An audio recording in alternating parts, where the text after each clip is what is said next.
You're tuned in for Bowie Baysox Baseball. Our coverage of today's game will start soon.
You're tuned in for Bowie Baysox Baseball.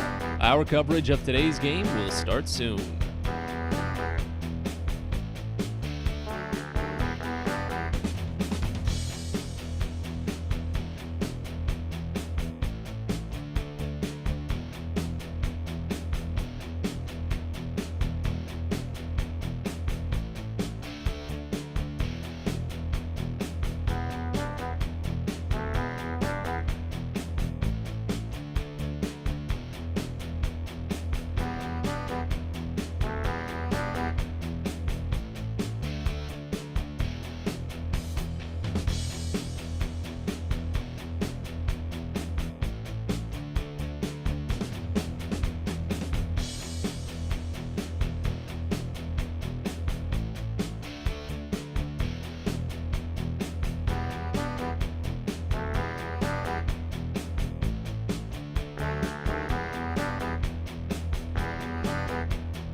You're tuned in for Bowie Baysox Baseball.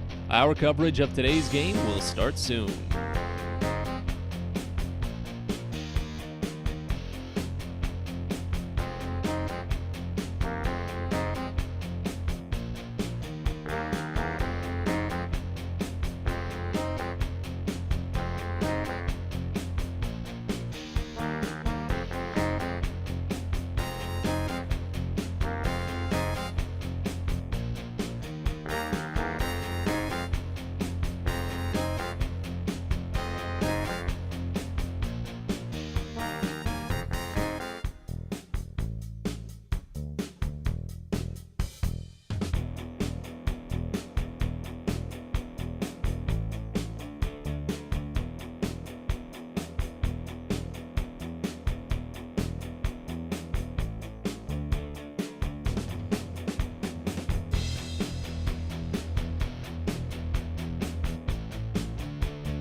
You're tuned in for Bowie Baysox Baseball.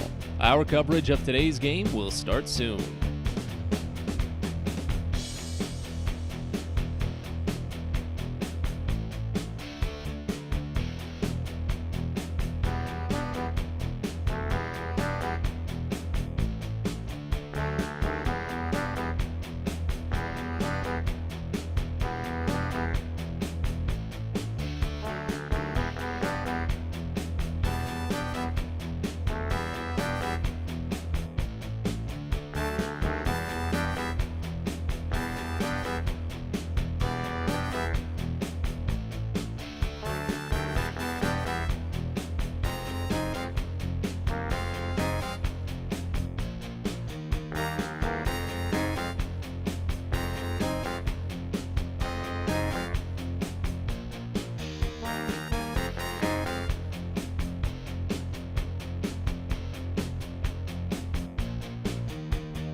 You're tuned in for Bowie Baysox Baseball.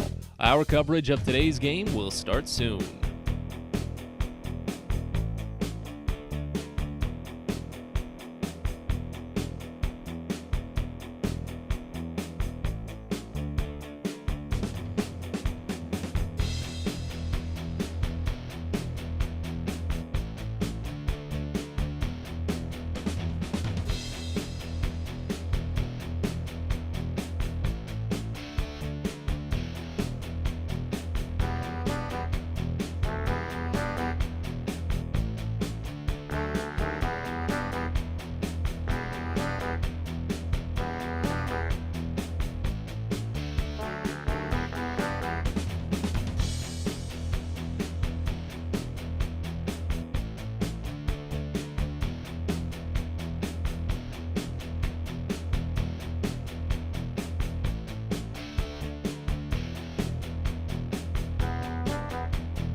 You're tuned in for Bowie Baysox Baseball. Our coverage of today's game will start soon.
You're tuned in for Bowie Baysox Baseball. Our coverage of today's game will start soon.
You're tuned in for Bowie Baysox Baseball.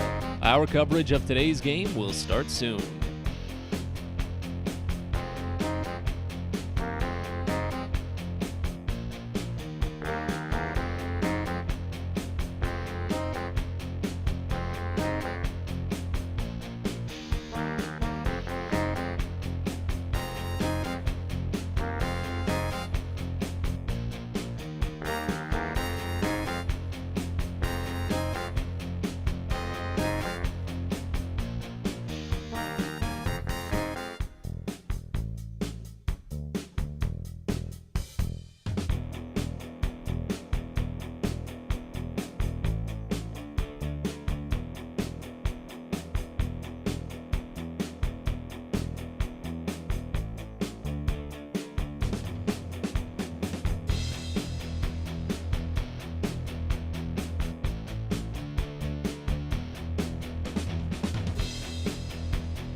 You're tuned in for Bowie Baysox Baseball. Our coverage of today's game will start soon.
You're tuned in for Bowie Baysox Baseball. Our coverage of today's game will start soon.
You're tuned in for Bowie Baysox Baseball.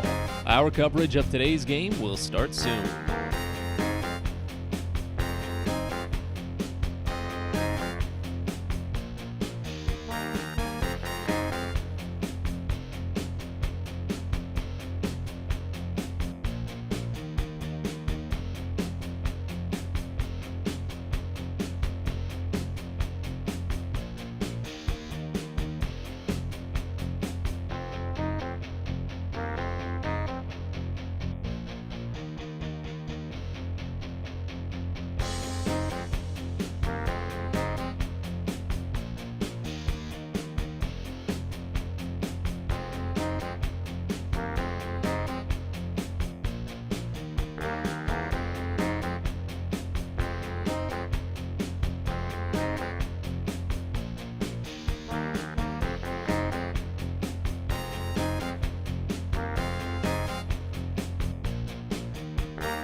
You're tuned in for Bowie Baysox Baseball.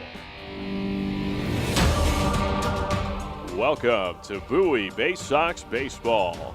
It's time now for the DCA Imaging Systems pregame show.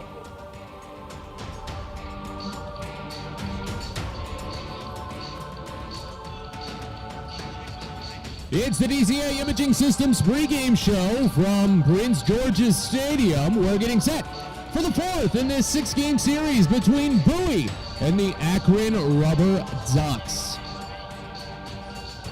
Glad you're with us. Matt Sabanis with you here from the ballpark in Bowie. And boy, oh boy, the Baysox have found every way to win it this week. Offensive dominance on Tuesday, shutout pitching on Wednesday, and then a big walk-off last night. The Baysox have the best record in the Eastern League since April 11th. and they're only a half game back from the best overall record in the Eastern League. It's partly a bit, do have to give the credit there on the anemic offense of Akron. They're only 4 for 19 with runners in scoring position in this series. That's 2-11 if you did the math. They didn't even put a runner in scoring position in the shutout game. That was 2 nights ago.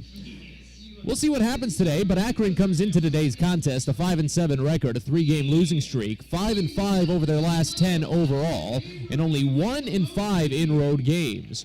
Bowie comes into today's game a 7-4 record, only 1 half game back of first place Harrisburg. The Baysox, as mentioned, 7-3 over their last 10 on this current 3-game winning streak, and they're 4-2 here at Prince George's Stadium. To introduce you to today's pitching matchup, it'll be Xavier Curry going for Akron. Brandon Young climbs the hill for Bowie. On Young, his first AA win came last time out in Binghamton. And this is the start of Bowie's second turn through the rotation while the pitch clock is active. Young was the first pitcher to start for the Baysox when the pitch clock had started to be enforced. Anecdotally, I didn't notice anything abnormal in his start in Binghamton. The thing with Brandon Young, though, is that he's a very unemotive, cut-and-dry kind of guy in his work on the mound. He's such a great personality, out and about, but when he's on the mound, he just stays hyper-focused. There's nothing wrong with going about your business in that way, and as I said, it didn't really seem to affect him, that pitch clock, in his first start, with it being enforced a week ago today. He gets up, he pitches, he throws strikes. That's it. There was lots of contact in that start, though, against the Rumble Ponies. He stranded a grand total of 6 runners in 5 innings, but again, he only allowed 1 run. A 1.93 ERA with a 1-0 record. This will be his 3rd start of the season. Meanwhile, on the other hand, for Akron, it's Xavier Curry coming in with an 0-1 record and an even 6 ERA. His 2nd season of minor league ball, he's the Guardians' 23rd ranked overall prospect, but he didn't get going until May of last season because of some shoulder inflammation. But when he got going, boy, did he rock it. He had the 3rd best strikeout to walk ratio in the minor leagues at 7.7. His ERA of 2.30 was 6th best among qualifiers, and his walks per 9 was one of the best at 1.5. Again, that's all of minor leagues, not just the Guardians organization. He made a couple of appearances against Orioles affiliates last year. He pitched against the Shorebirds and gave up 3 earned runs in 4 2/3 innings back on May 25th.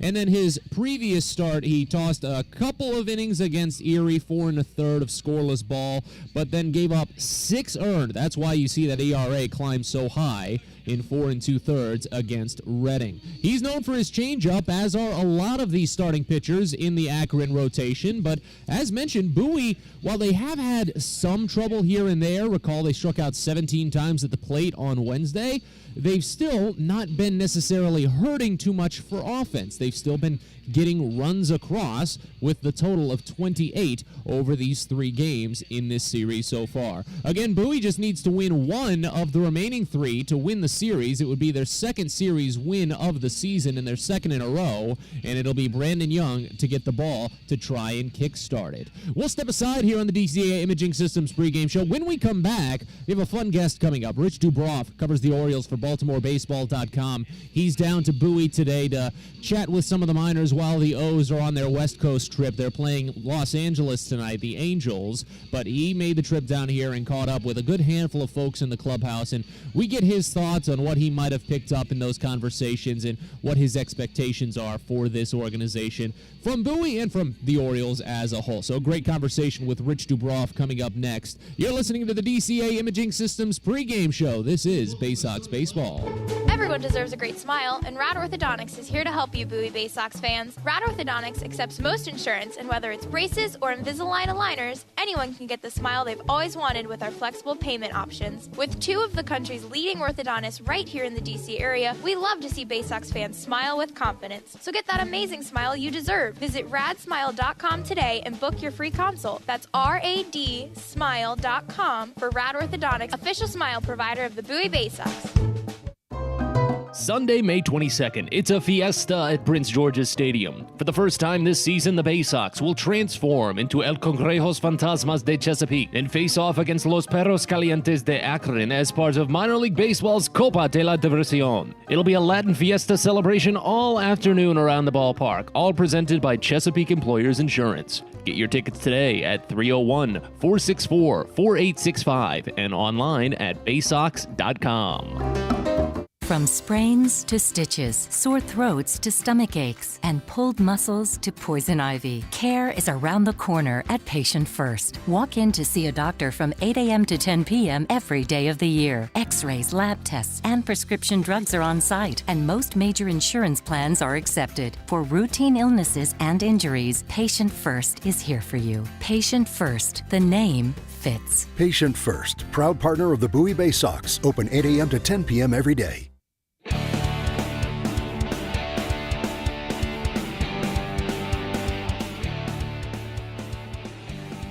We're back in on the DCA Imaging Systems pregame show, getting ready for Game 4 in this 6-game tilt between Bowie and Akron. Baysox try to make it 4 in a row and win the series. We're joined now by a special guest, though, Rich DeBroff of BaltimoreBaseball.com. Rich, first off, thank you so much for taking the time. You talked with a lot of these guys earlier today. What was kind of the biggest takeaway that you might have gleaned from manager Kyle Moore and the entire crew as a whole? Well, it's interesting because, Kyle has managed some of these guys in the last 3 stops. He's managed them at Aberdeen last year and 2 years ago at Delmarva. So it's just interesting when you have a minor league manager like him who's managed a guy like Adam Hall. Who's played at lots of different stops, and the talent here is really, really interesting. I got to see some of these guys. I got to see Westberg and Henderson and some of the relievers in spring training. So that was really interesting, and now I'm just interested in seeing how they look as a team. Now, you follow through with a lot of these guys from their first couple of stops in the minors, and then you bring them up through spring training as well. So you build such a deep and in-depth rapport with a lot of the players. Has it been just helpful for you as you kind of do your work and they do their work to build that relationship for when they finally get to Baltimore? Well, absolutely. This year has been sort of a rebirth. Because, as you know, Matt, for 2 years we weren't allowed in the clubhouse. In 2020, we couldn't have any contact with them at all. Last year we got to talk to them on the field, but not in their natural habitat. Now it feels so much better, being back. And, watching some of the guys come up, it's great. Because I knew Ryan. I spoke to Ryan Mountcastle when he was, in the minor leagues, and a lot of the, and a lot of these young guys I've gotten to know, and it's very, very helpful. Where you talk to some of them at spring training. The Orioles had a guy that they surprisingly put on the 40-man roster, Gillespie, and he's here. He's here now, and that's really interesting to see what's gonna happen with him, because usually you don't put guys on the 40-man roster and then send them to Double-A. But he was, pretty inexperienced. But it's a very, very interesting team you have here. And I'd like to see what you have.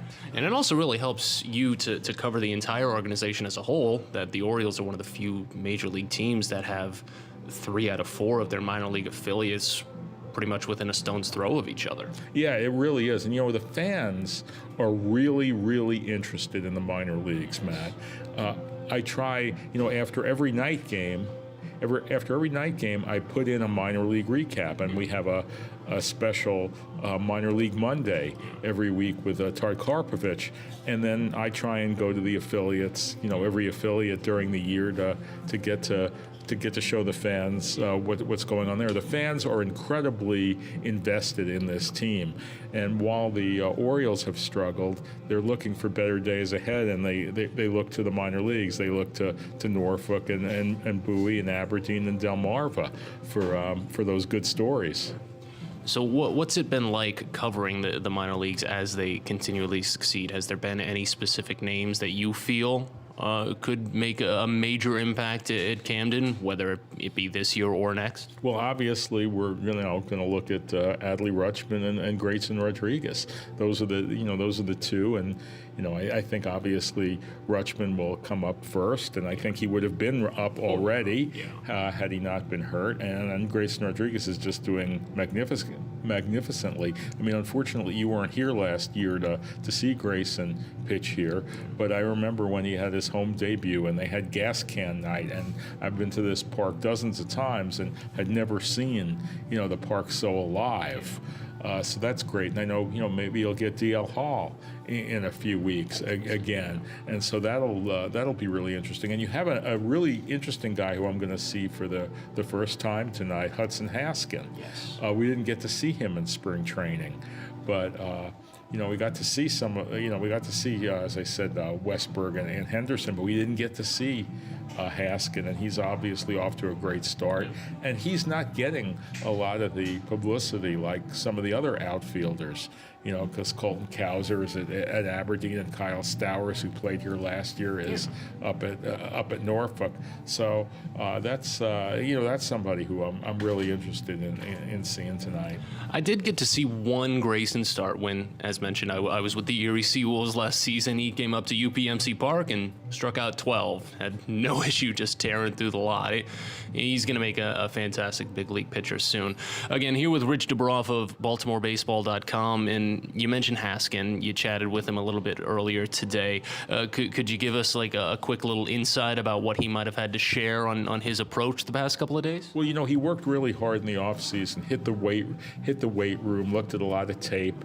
He's he knows that there's going to be tremendous competition. The Orioles have some really good outfielders. Obviously, guys who played here before came up through the system. Anthony Santander and Cedric Mullins and Austin Hayes all played here, and making the Orioles as an outfielder, it's going to be hard. It's going to be hard, and these guys are going to have to really show their stuff. It'd be easier.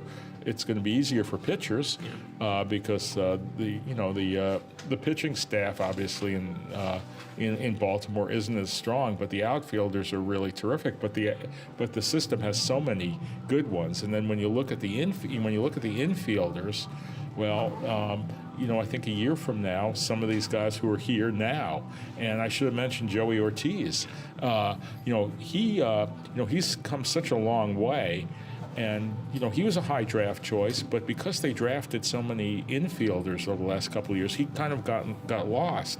But in the rankings, as you know, he's much higher, and he played really, really well in the spring training games that I saw. So I'm, going to be intrigued to see him here too. All right, putting you on the spot to close things up. What's tonight's final score? Tonight's final score is 7-2.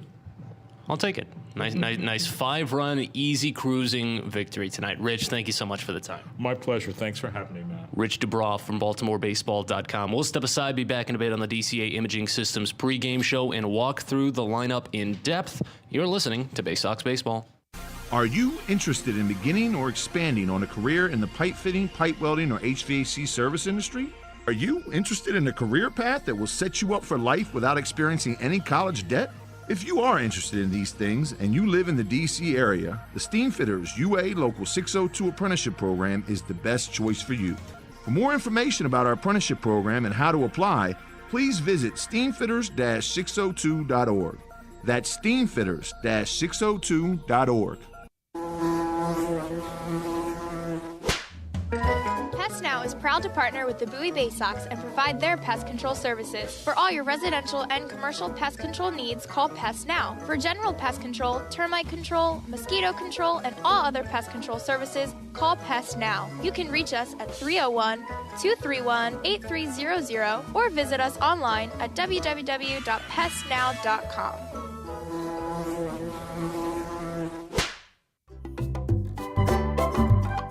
Hey kids, the Baysox Futures Club is the best way to be a fan of the Baysox, and it's completely free for kids ages 3 through 12. Futures Club members get access to special members-only events, discount ticket offers, and free gifts for just signing up. Parents, head over to Baysox.com to sign up your kids, so don't miss out on all the promotions and giveaways at Prince George's Stadium this season and next. The Baysox Futures Club. Sign up now at Baysox.com.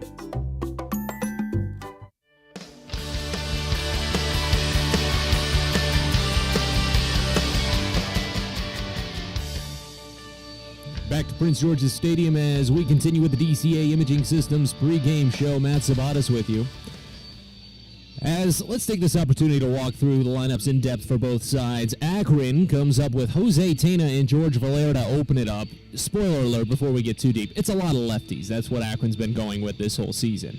Jose Tena leads off at shortstop, then George Valera in right field. Then the switch hitter Brian Arocchio is at second base. He's been one of the mainstays in the lineup. He's batted third every single day this series. Will Brennan follows up in center field cleaning up. Mike Capri's only 158 this year. He's at first base batting fifth.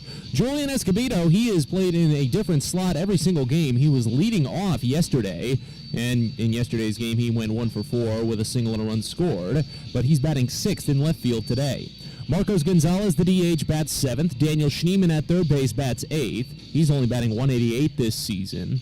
And then Eric Rodriguez rounds it out, making his sixth appearance of the year. First of this series, the catcher bats ninth. Starting lineup for the Baysox as they take the field. Hudson Haskin, Jordan Westberg, Gunnar Henderson, Andrew Dashbach, Joey Ortiz, Zach Watson, Dylan Harris, Maverick Hanley, Shane Fontana. We can talk through that lineup a little bit more in depth down the line, but we've got to step aside right now, and when we come back, we've got first pitch from Prince George's Stadium. Thank you for listening to the DCA Imaging Systems pregame show. Coming up next, it's Baysox Baseball. Sky Shooter Displays by ZY Pyrotechnics will be lighting up the sky with top-of-the-line fireworks shows following Baysox games all season long. We will give you the best bang for your buck. Sky Shooter Displays include traditional shows, true pyro musicals, custom choreographed plays, and much more. The night sky is truly limitless, so don't be shy. Give ZY a try. Find out more by calling us at 570-328-1361 or visit us online, zypyrotechnics.com.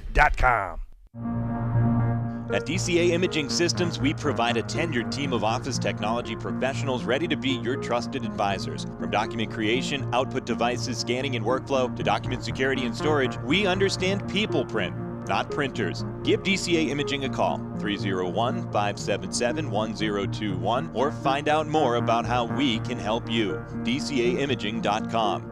DCA Imaging Systems, office technology made easy. Fielder's Choice Flex Packs with the Bowie Baysox. The best value to see the best games at Prince George's Stadium. You could save up to 30% on your selected seat from day one and enjoy a number of exclusive member benefits, including flexible exchange options, discounts on suite rentals, special access to the Diamond View restaurant, and a free members collectible at your first home game of the year. Get your pack now by calling 301-464-4865 or heading online to Baysox.com.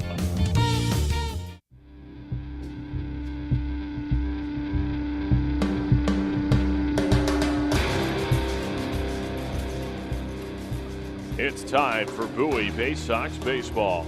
The Baysox are the AA affiliate of the Baltimore Orioles. Coverage of the 2022 Bowie Baysox season is brought to you by Chesapeake Employers Insurance, DCA Imaging Systems, On the Green, Patient First, Royal Farms, Smile Doctors, and ZY Pyrotechnics. And now, live from the ballpark, it's time for Bowie Baysox Baseball.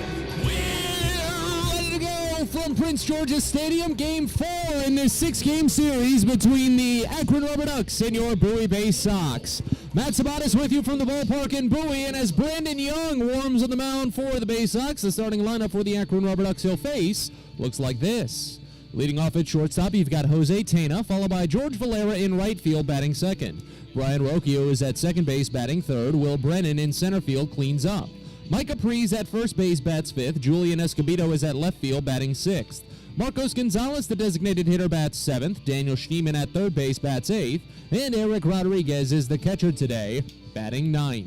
The Rubber Ducks are the AA affiliate of the Cleveland Guardians, managed by Ruglis Odor, assisted by Owen Dew, Junior Batanzas, Mike Mergenthaler, and Juan De La Cruz. And once again, that lineup for Akron, you've got Tena Valera Rocchio, Brennan Prees Escobedo, Gonzalez Schneemann Rodriguez, all to face Brandon Young on the mound. Young stands in as a right-hander, and we've got time called before we can get first pitch. It looks like there wasn't a rosin bag on the mound. Yeah, that's not too good of a start.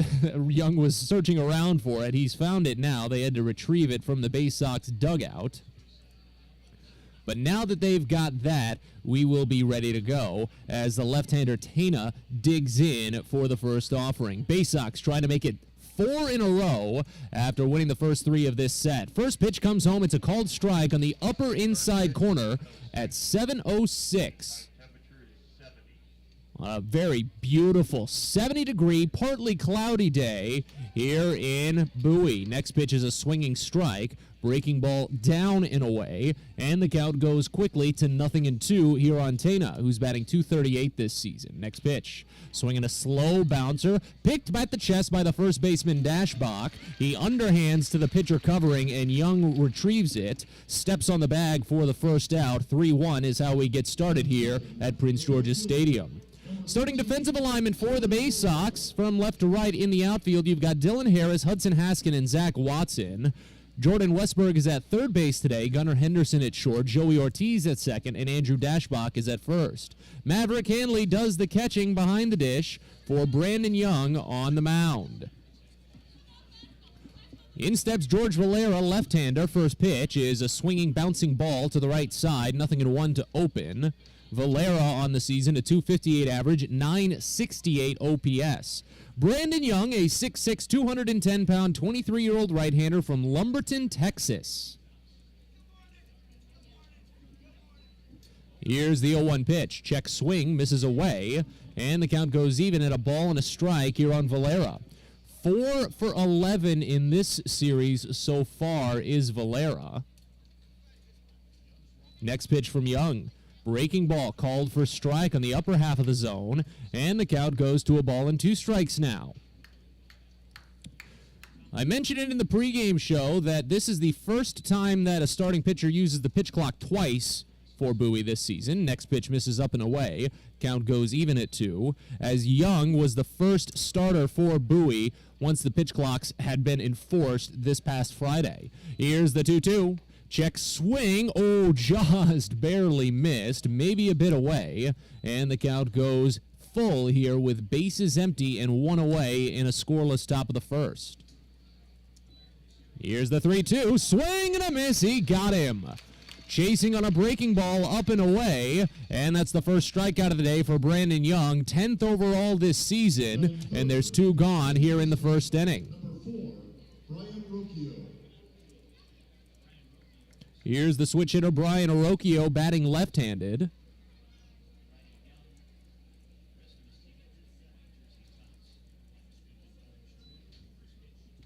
First pitch home, misses just a bit inside on Rocchio, and the count starts out at 1-0. That's the first pitch ball from Young today. Rocchio only 2 for 13 in this series, .237 on the year. He takes one inside, brushed him off a little bit, and Rocchio nearly danced out of the batter's box, realized at the last second that he should probably keep a foot in, so he just stretched his whole body across to make sure he didn't step out and run into a pitch clock violation. Here's the 2-0. He squares to bunt, but pulls back as the pitch, a breaking ball, misses just up and away. Count goes to 3-0. Umpiring crew in today's game, Tom O'Neill is at third base, Jen Powell is at first, and Edwin Jimenez calls the balls and strikes. He's the crew chief. 3-0 pitch, misses high, and it's a 4-pitch walk served up to the left-hander, Brian Rocchio. Rocchio has drawn all of his walks, all 4 of them, now 5, against right-handed pitchers this season. I guess that's just where he has a little bit better understanding of the zone. Young has now walked 6 on the year, and Will Brennan digs in. Young is coming off of a very good start against Binghamton. 5 innings of 1-run ball on 5 hits, 2 walks, 4 strikeouts, 79 pitches, only 47 strikes, though. Here's Will Brennan. First pitch to the lefty is called a strike on the lower outside corner, and the count opens up at 0-1. Brennan has been one of the best hitters in the lineup for Akron this season, an offense that's bottom half of the league in many categories. Brennan is batting .405 with a .1010 OPS, 6 doubles, but no homers, 10 runs driven in. Runner goes, pitches up and away. The throw to second, way in time. They got him. What a toss from Maverick Hanley down to the shortstop Henderson, and Brian Arocchio is stuck at second base in disbelief. Caught stealing goes 2-6, and the inning is over.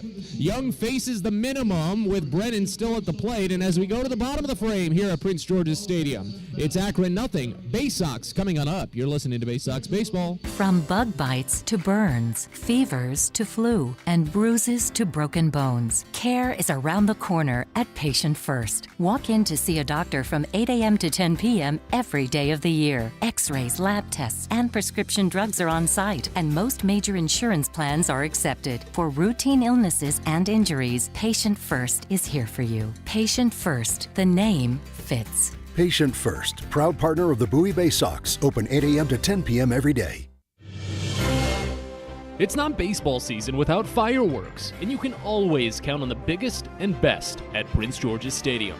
There's no better way to cap off a fun evening at the ballpark than a spectacular fireworks show. And the Baysox have got you covered this season with 16 different shows to choose from. So get your tickets now at Baysox.com. The next fireworks show at Prince George's Stadium is Saturday, April 23rd, when the Akron Rubber Ducks come to town. Hope to see you there. Hey, coffee lovers! Know where you'll find the world's freshest cup of coffee? Right here at Royal Farms. Because with our new brewing system, it takes less than a minute to go from selecting the kind of coffee you want to this. The freshest, most flavorful cup of coffee you can buy is at Royal Farms. So try one. It'll be love at first sip. Because it's the freshest coffee in the world. Real fresh, real fast, Royal Farms.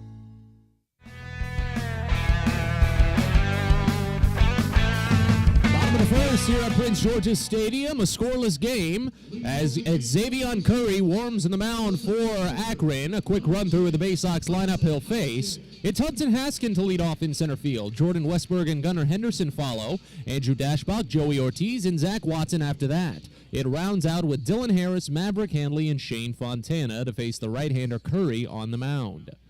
First pitch on its way to Hudson Haskin. Here it is from Curry. It's a fastball called for strike, middle high in the zone, and the count opens up at 0-1. Baysox are the AA affiliate of the Baltimore Orioles, managed by Kyle Moore, assisted by Brandon Becker, Josh Conway, Tim DeJohn, and Billy Facto. 0-1 the count on Haskin, and the next pitch from Curry is a fastball skipped under the glove of the pitcher, but shaded perfectly the second baseman Arocchio. The throw to first, high, but just in time. Micah Prees was able to stretch out just enough to pull it down. Prees used every inch of that 6'4" frame to record the first out of the inning. Defensive alignment for Akron from left to right in the outfield. You've got Escobedo, Brennan, then Valera. After that, Daniel Schneeman at third, Jose Tena at short, Brian Arocchio is at second, Micah Prees at first, and Eric Rodriguez, his first appearance of this series, is catching today for Xavier Curry on the mound. In steps Jordan Westberg. He appeared in last night's game, but very briefly. Here's the 0-1. Breaking ball misses down, skips away, count starts out at 1-0. Westberg started the day on the bench, came in as a pinch hitter in the extra 10th inning for Bowie. With runners at first and third, he was immediately intentionally walked. And then he was essentially stranded at first when Bowie walked off, so he didn't really do too much. Here's the 1-1 pitch. Check swing. Called a strike on the lower outside corner.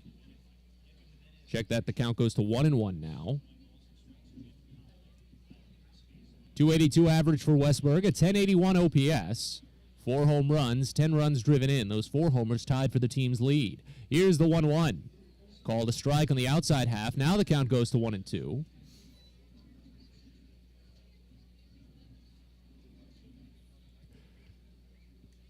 Westberg 2 for 6 in this series, a 1303 OPS. He struck out 3 times but walked 5. Here's the 1-2. Check swing, misses high, and the count goes even at 2 balls and 2 strikes. One more time, that quick little lineup for Bowie: Haskin, Westberg, Henderson, Dashbach, Ortiz, Watson, Harris, Handley, Fontana against Curry on the mound. Here's the 2-2 pitch from Xavier Curry. It's swung on and missed for strike 3. Tailing breaking ball down and away as Westberg goes chasing. First punch out for Xavier Curry this evening. Rubber Ducks in their alternate road black jerseys with the Duck logo on the left breast, blue numbering on the backside, gray pants, black hat. Baysox in their all-white home jerseys with white pants, orange number on the front, black number on the back, and the script Baysox on the front side, a black hat. In steps Gunnar Henderson, first lefty of the day for the Baysox, and he crushes the first pitch out to right field for a solo home run. Gunnar Henderson says goodbye with a 112-mile-an-hour rocket to make it 1-0 Bowie. What a shot from Henderson for his first Double-A home run.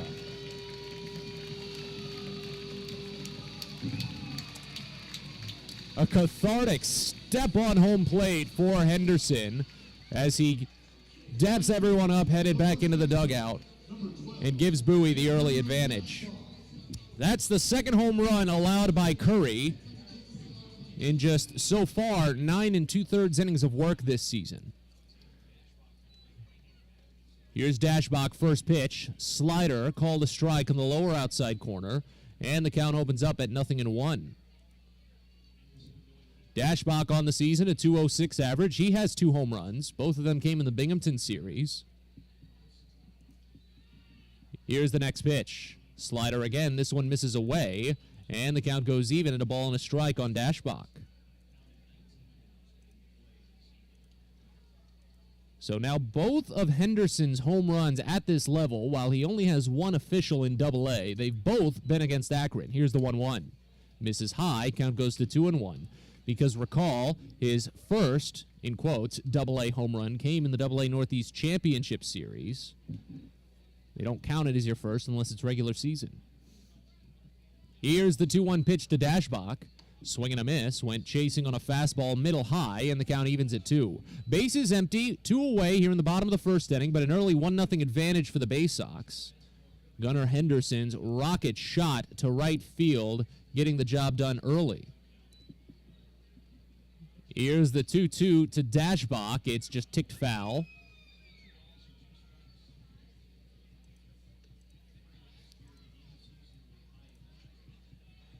And we'll do it again at a 2-2 count. Not too much sunlight left here on the field, but still plenty above us and hitting out on the outfield wall. But the lights are on, doing part of the work as the 2-2 comes into Dashbach, and it just misses away. Slider there, runs the count full here on Andrew, who on the season with a full count has gone 0 for 8, but he's drawn 7 walks. That's all but 2 of his walks, and he struck out 8 times. Curry winds and deals the 3-2. It's called strike 3 as Dashbach was up the line and tossed the bat. It was on the outside edge, and Dashbach is displeased, voices some concern before turning his back to pick up his bat as the inning comes to a close. But the Baysox get on the board. A solo home run from Gunnar Henderson, his first in Double-A. Just rocket shot to right. Love to see it. We go to the second here at Prince George's Stadium. Bowie leads 1-0. You're listening to Baysox Baseball. It's a very special day at Prince George's Stadium on Saturday, June 18th that you don't want to miss. The Roberto Clemente and Latin Baseball Celebration sponsored by Chesapeake Employers Insurance. Fans that get to the game will have a chance to bid on game-worn Baysox jerseys, with all proceeds going to benefit the Clemente Foundation. Again, don't miss out on your chance to own a piece of Baysox history on Saturday, June 18th with the Roberto Clemente and Latin Baseball Celebration, and you can get your tickets now at baysox.com. If you own or operate a building or facility, or if you're a general contractor that is located or operates in the D.C. area, there is no doubt that it is important for you to have the best trained and most qualified people working for you. Members of Steamfitters UA Local 602 provide the highest level of HVAC, mechanical, and specialty piping services to the various customers we serve. For more information about the services we provide and for a list of companies you can hire, please visit steamfitters-602.org. Baseball is a game of specialists. Base stealers, closers, cleanup hitters. Together, they help their team stand out from the rest. Specialists also help set Chesapeake Employers Insurance apart from other workers' compensation insurance companies. Our health services team includes orthopedic surgeons, nurse case managers, a physical therapist, and more, all to get your employee back to work, contain costs, and keep premiums down. That's teamwork. To learn more, connect with your agent or visit Chesapeake Employers at CEIWC.com.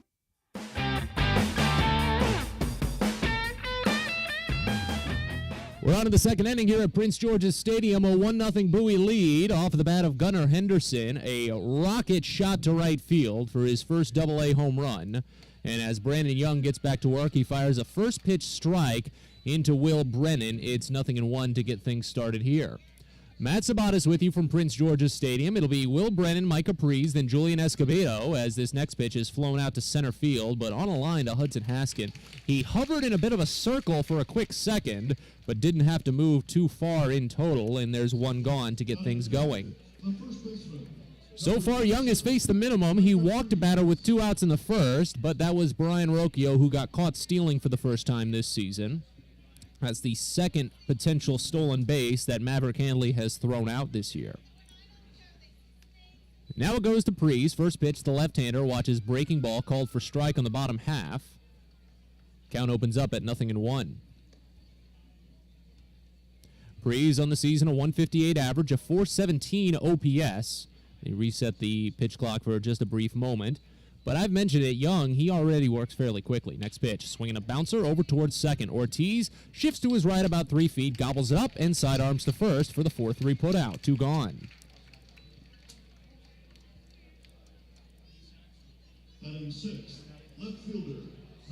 Here's Julian Escobedo.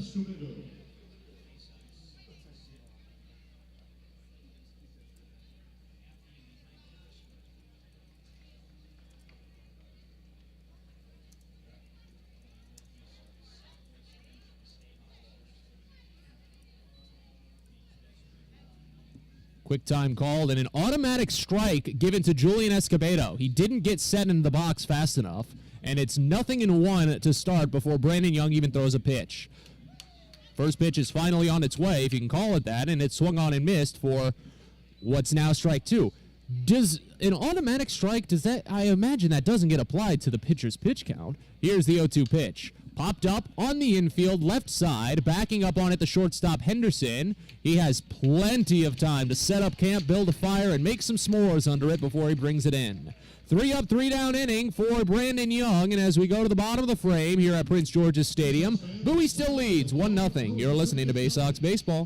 Baysox Youth Baseball camps are back in 2022, and registration is open now. 3 sessions this summer led by Orioles Hall of Famer and former Rookie of the Year Al Bumbry, along with former Baysox outfielder Stephen Bumbry. Kids will take part in in-depth on-field instruction and go head-to-head in camp-wide games at Prince George's Stadium. All campers get a free Baysox hat and a ticket to a Baysox game of their choice. Space is limited, so head to BaysoxShop.com and reserve your spot at a Baysox Youth Baseball camp today.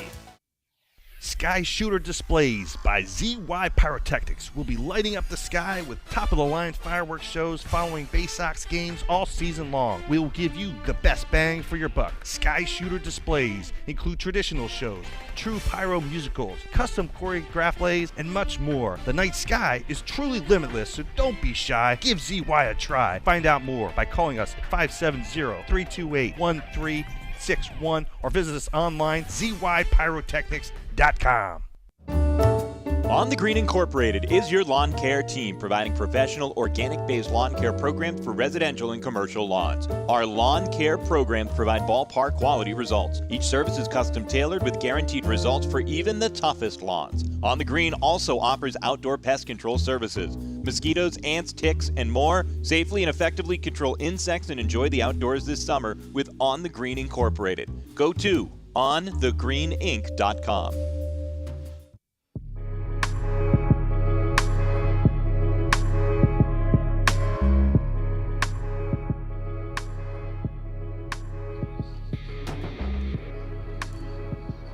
We move on to the bottom of the second here at Prince George's Stadium. The Baysox holding on to a 1-0 advantage. Number 6, 5, 6, and 7 due up in the lineup for Bowie with Joey Ortiz set to start it.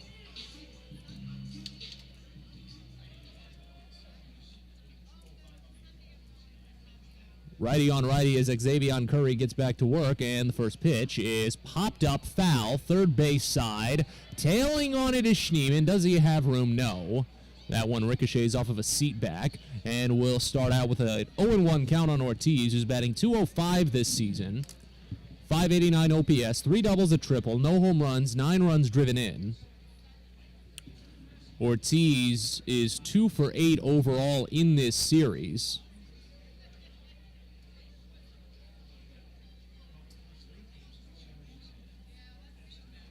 As Curry comes set for the next offering.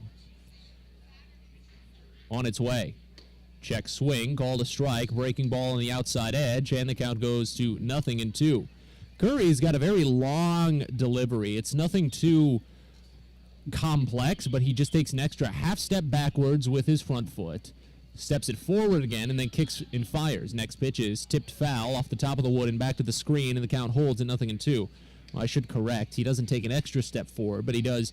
When he brings the leg up to kick, he brings it forward, then kicks it up in swift motion. Sometimes, a couple of times, it has been a little stagnated between those two motions, but last time it was fluid. Here's the 0-2 pitch to Ortiz. It's inside, nearly clipped him. He spun out. No issue there, and the count goes to a ball and 2 strikes. After Ortiz, it's Zach Watson and Dylan Harris due up in this half inning for the Baysox. As Ortiz steps out, the next offering is on its way, and it's slapped the other way. This one slicing to the corner, and it just goes foul to the right side. Ortiz stepped out on that one, and I don't think he realized that with these new pitch clock rules, you don't get to do that. And he's having a conversation with the umpire right now, walking back after that foul. He's like, hey, does that not reset the pitch clock? Do I not get to? And no, you don't. Once it gets under that 8 seconds that the player is supposed to be in the box, that's it. Here's the 1-2. He reaches for it again and pokes it into shallow center. Running it a long way is Will Brennan. He's called off by the second baseman, Rocchio, and Rocchio is the one to bring it down. So 1 gone after an interesting plate appearance from Joey Ortiz, but now it goes to Zach Watson.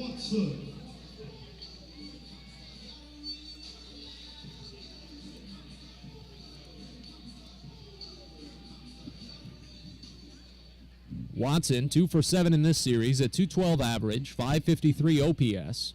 Corner infielders play in. He has surprised the bunt single before. First pitch. He swings through it, comes up empty on a fastball low, and it's 0-1 to start.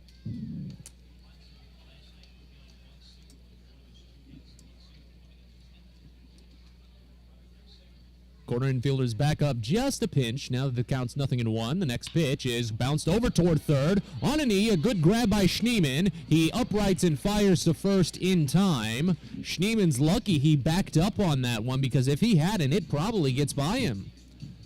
But a 5-3 put out, and there's 2 away here in the second.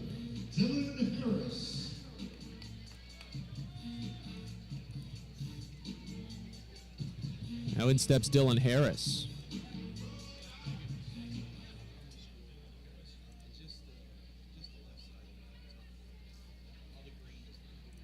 First pitch to him, left-hander, watches pitch down. Count opens up at 1-0. It's been such an interesting start for Harris in his AA career. This is only just his 3rd game, but he's collected hits in each of the first 2, and they've been pretty good, timely hits. Here's the 1-0. Check swing. They appeal on a pitch up and away. He didn't go. Count goes to 2-0. So Harris, in his AA debut, back in the 20-6 win, he went 3 for 4 with a home run. Here's the 2-0 pitch. Swinging a rocket shot, but foul. First base side. Count goes to 2-1. And then last night, he went 1 for 4 at the plate. And he scored the game's winning run with a nifty move to avoid a tag on a ball that pretty much had beaten him home. It was a very shallow sacrifice fly by Adam Hall into right field. that Harris tagged up on. The throw got there, but it was up the line a little bit, and Harris sidestepped it, deked it. It was a funky move, but it worked. Here's the 2-1. Down. It bounces away ever so slightly from the catcher Rodriguez, and the count goes even at 2. Bases empty, 2 away here in the bottom of the second inning. Baysox holding on to a 1-0 advantage thanks to Gunnar Henderson's just laser beam home run.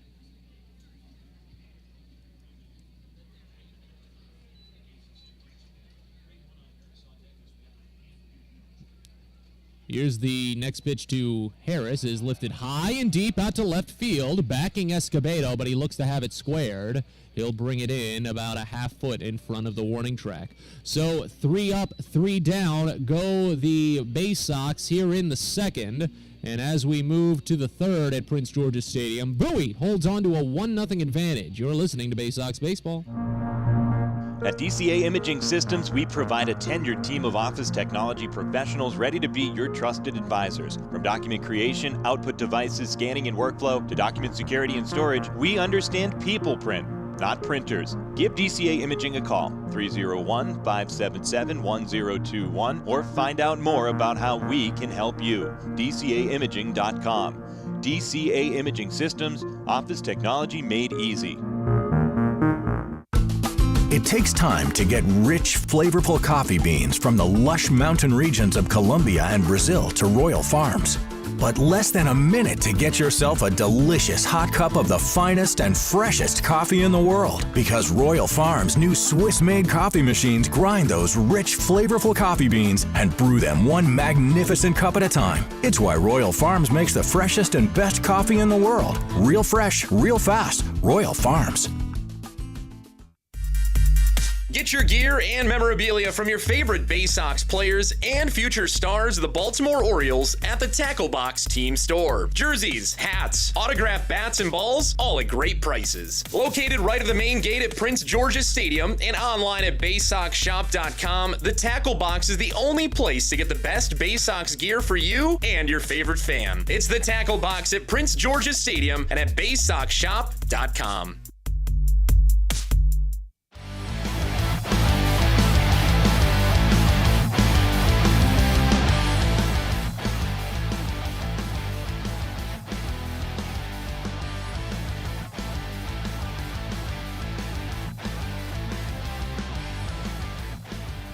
We're on to the third inning here at Prince George's Stadium, a 1-0 Baysox advantage. Brandon Young is back to work for Bowie. He faces bottom 3 in the Akron lineup. First pitch to Marcos Gonzalez is a breaking ball that misses down, and the count opens up at 1-0.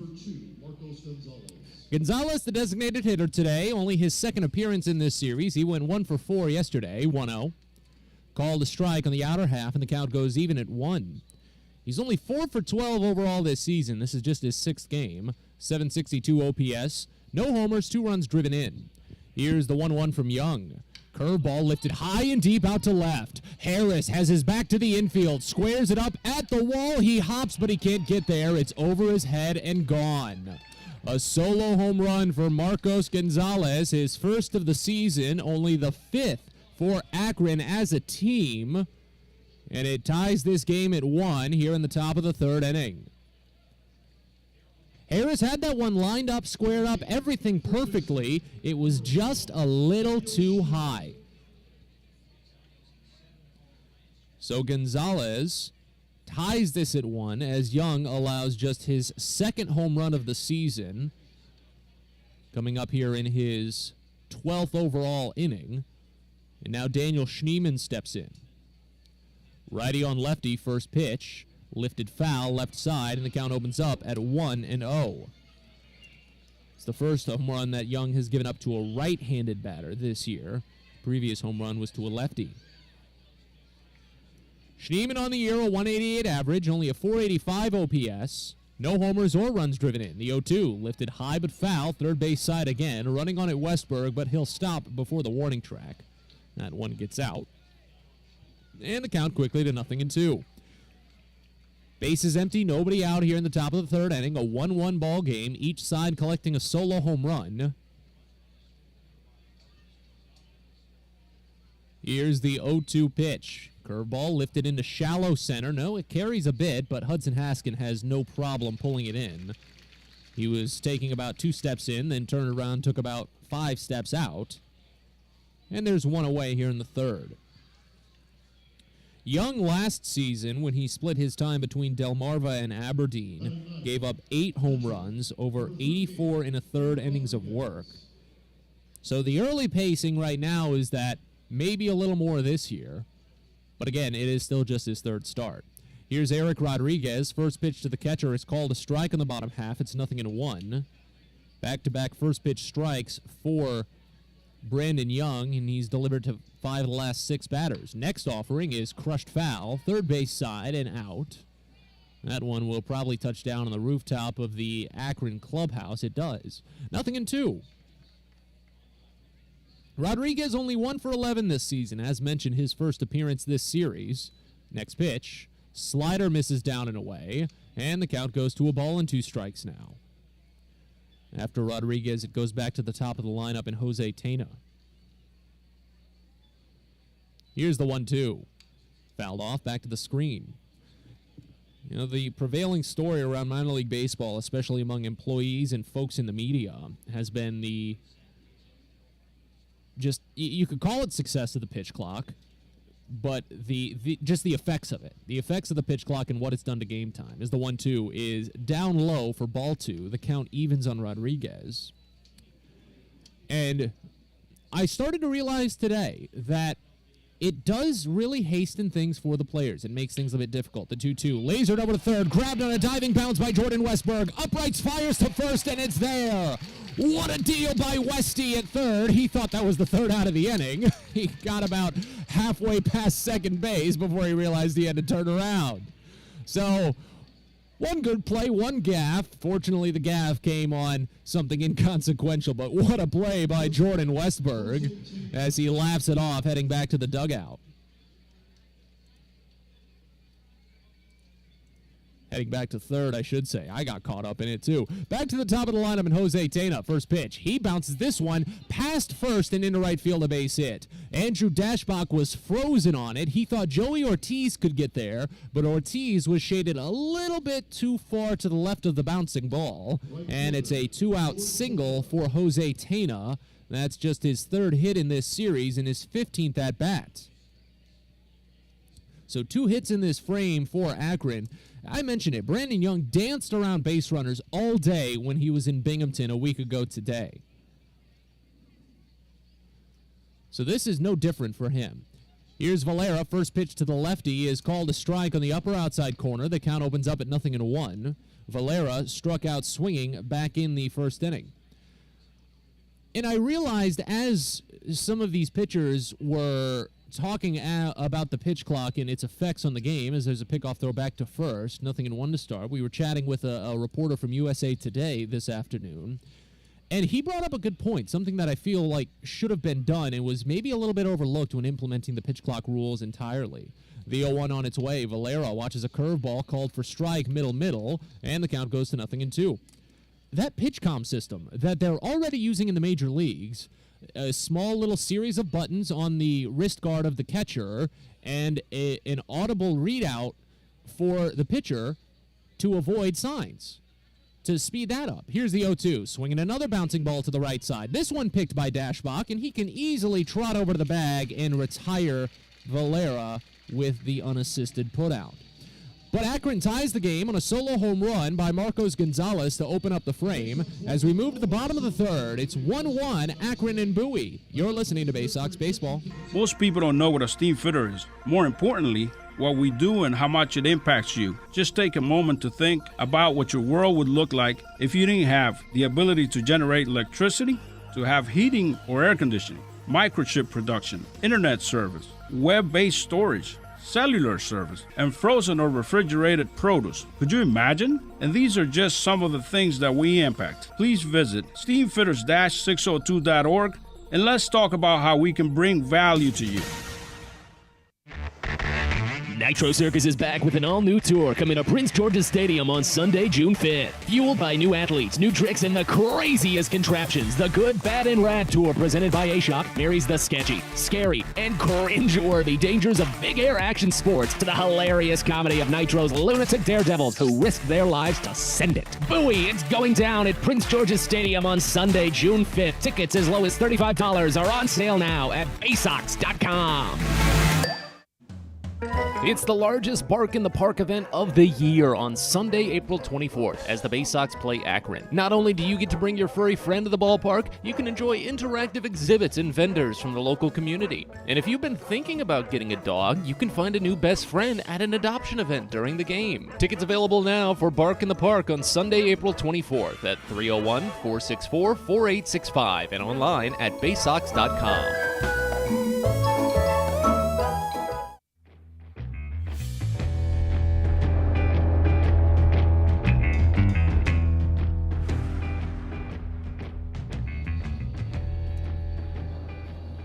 Baysox and Akron tied at 1 here in the bottom of the third inning at Prince George's Stadium. Maverick Hanley will lead it off for the Baysox. 8-9-1 due up in the frame for Bowie against Xavier Curry, who's retired every batter he's faced except for one. That was Gunnar Henderson's solo home run in the first. Hanley comes in on just a 1-for-15 mark this season as the first pitch in, misses away a fastball. Count opens up at 1-0. Hanley's only hit, though, was a 3-run home run for the Baysox. 530 OPS in total, thanks to a trio of walks mixed in. Here's the 1-0 from Xavier Curry. Breaking ball, called a strike on the upper outside corner. That one didn't break as much as I thought it would, and the count goes even at 1. Curry was an organizational all-star in the Cleveland organization last season. 4th in the system in strikeouts, 5th in wins with 8, and then innings pitched overall with 97 2/3. Here's the 1-1 to Hanley. Called a strike on the upper outside corner again, and the count to 1-2. Hanley's home run came in the 20-6 clobbering on Tuesday. The 1-2 pitch. Swing and a miss. High fastball. Hanley is down on 4 pitches. Xavier Curry is up to 32 overall in the day, now with 3 strikeouts. Here's Shane Fontana. Curry's a fun story. Spent part of spring and early summer after being drafted and missing out on all of the 2019 season, and then, of course, all of 2020. He spent that 2020 season with Will Benson, who played for the Rubber Ducks a long time in 2021. Here's Shane Fontana. First pitch misses. I'll call it a strike in the lower outside corner. Count opens up at 0-1. Just a nick on the zone there. Fontana, a 200 average, 3 for 11 in this series with 2 home runs in the year, 6 runs driven in, and he watches a pitch coming down and away. Count goes even at a ball and a strike.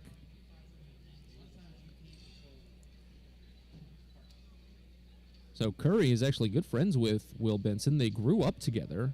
First met when they were 7 years old and played pickup games in the Atlanta area where they lived in 2020 when the season was canceled. Here's the 1-1. Fontana squares, pulls back, and it's called a strike. A breaking ball in, and the count goes to a ball and 2 strikes.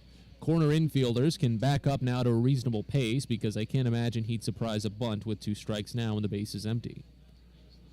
1 gone here in the bottom of the third. The 1-2 pitch from Curry is swung on and lined hard out to the right field corner, falling in for a base hit and rolling all the way to the wall. Fontana rounds first, head to second while it's barehanded by Valera. Fontana stops at second base with his first double of the season. The Baysox have the go-ahead run in scoring position with 1 out here in the bottom of the third. Not as much of a rocket shot as Gunnar Henderson's home run, but that one was perfectly placed. And now it goes back to the top of the lineup in Hudson Haskin, who needs to break out of, what you could call, at least for him, a miniature slump. He's 0 for his last 5 at the plate, including his ground out back in the first inning. But he is in an unfamiliar spot, leading off today. First time that he's done that this season. First pitch to him is checked on, a curveball, called a strike, top half of the zone. Count opens up at 0-1. Overall, a 483 average, 1516 OPS. 3 doubles, 4 home runs, tied for the team's lead. 11 runs driven in, leads the team. Fontana at second. The 0-1 is swung on and missed. High fastball. Count suddenly 0-2. With runners in scoring position, Haskin is a dead even 500, 5 for 10, 1345 OPS. But he only has 1 of his 4 home runs with runners in scoring position. Here's the 0-2. He waits back on it, and it's a slider that misses too far away. Count goes to a ball and 2 strikes. Remember, Haskin's last home run was a part of that back-to-back-to-back series. But it was the grand slam. Shane Fontana, who's on second base, had a solo home run to follow. Here's the 1-2 pitch. Called strike 3 on the outside half, a bit wide. Haskin hesitates in frustration, doesn't say anything, and gets back to the dugout quietly. It's the second backwards K for Xavier Curry today, 4th overall, 16th on the season. Now here's Jordan Westberg with 2 outs. But the Baysox have been hitting well with 2 outs this season. That's pretty much what's won them this series overall, is their key hitting with 2 outs. Tell you more in a second. Here's the first pitch to Westberg. Bounces in, but it's kept in front by Eric Rodriguez, so Shane Fontana stays put at second base. Count starts out at 1-0. Fontana 1 for 2 in stolen base attempts this year, but with 2 outs and already in scoring position, I can't imagine. Westberg, 333 with runners in scoring position this season. Here's the 1-0 from Curry. Popped up, just past the infield, left side. Tana can't see it. It's the second baseman, Rocchio, who sees it and brings it in. He had to shade over to the left side of the infield to bring it down, but he did, and Bowie's 1-out double is left stranded at second base. We'll go to the 4th here at Prince George's Stadium. Still a 1-all ball game. Bowie and Akron. You're listening to Baysox Baseball. On the Green Incorporated is your lawn care team, providing professional, organic-based lawn care programs for residential and commercial lawns. Our lawn care programs provide ballpark quality results. Each service is custom-tailored with guaranteed results for even the toughest lawns. On the Green also offers outdoor pest control services. Mosquitoes, ants, ticks, and more. Safely and effectively control insects and enjoy the outdoors this summer with On the Green Incorporated. Go to onthegreeninc.com. The best way to take in a Baysox game is with a group outing at Prince George's Stadium. Everything from entertaining clients to birthday parties and even fundraising opportunities for your team, the Baysox offer plenty of options for your group at unbeatable rates, with plenty of options on suites, seats, and decks around the ballpark. Your group can eat their fill and have an unforgettable time. Find out more and schedule your group outing by calling 301-464-4880 or going to Baysox.com. Baseball is a game of specialists. Base stealers, closers, cleanup hitters. Together, they help their team stand out from the rest.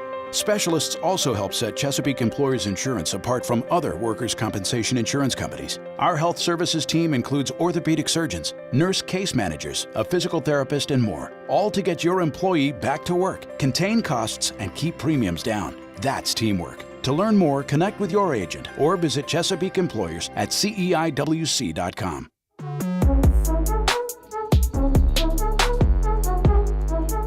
Baysox are hosting a special Mother's Day celebration with brunch on Sunday, May 8th at Prince George's Stadium. Take part in a pregame catch on the field, special Field of Dreams opportunities as well, and of course, as mentioned, the Mother's Day brunch. You can join in on the special events by going to BaysoxShop.com. That's Sunday, May 8th. 1-1 ball game here as we move to the 4th. Brandon Young back to work. He faces Brian Rocchio. First pitch called a strike on the inside edge. Only 71 miles an hour on that curve. Count opens up at 0-1.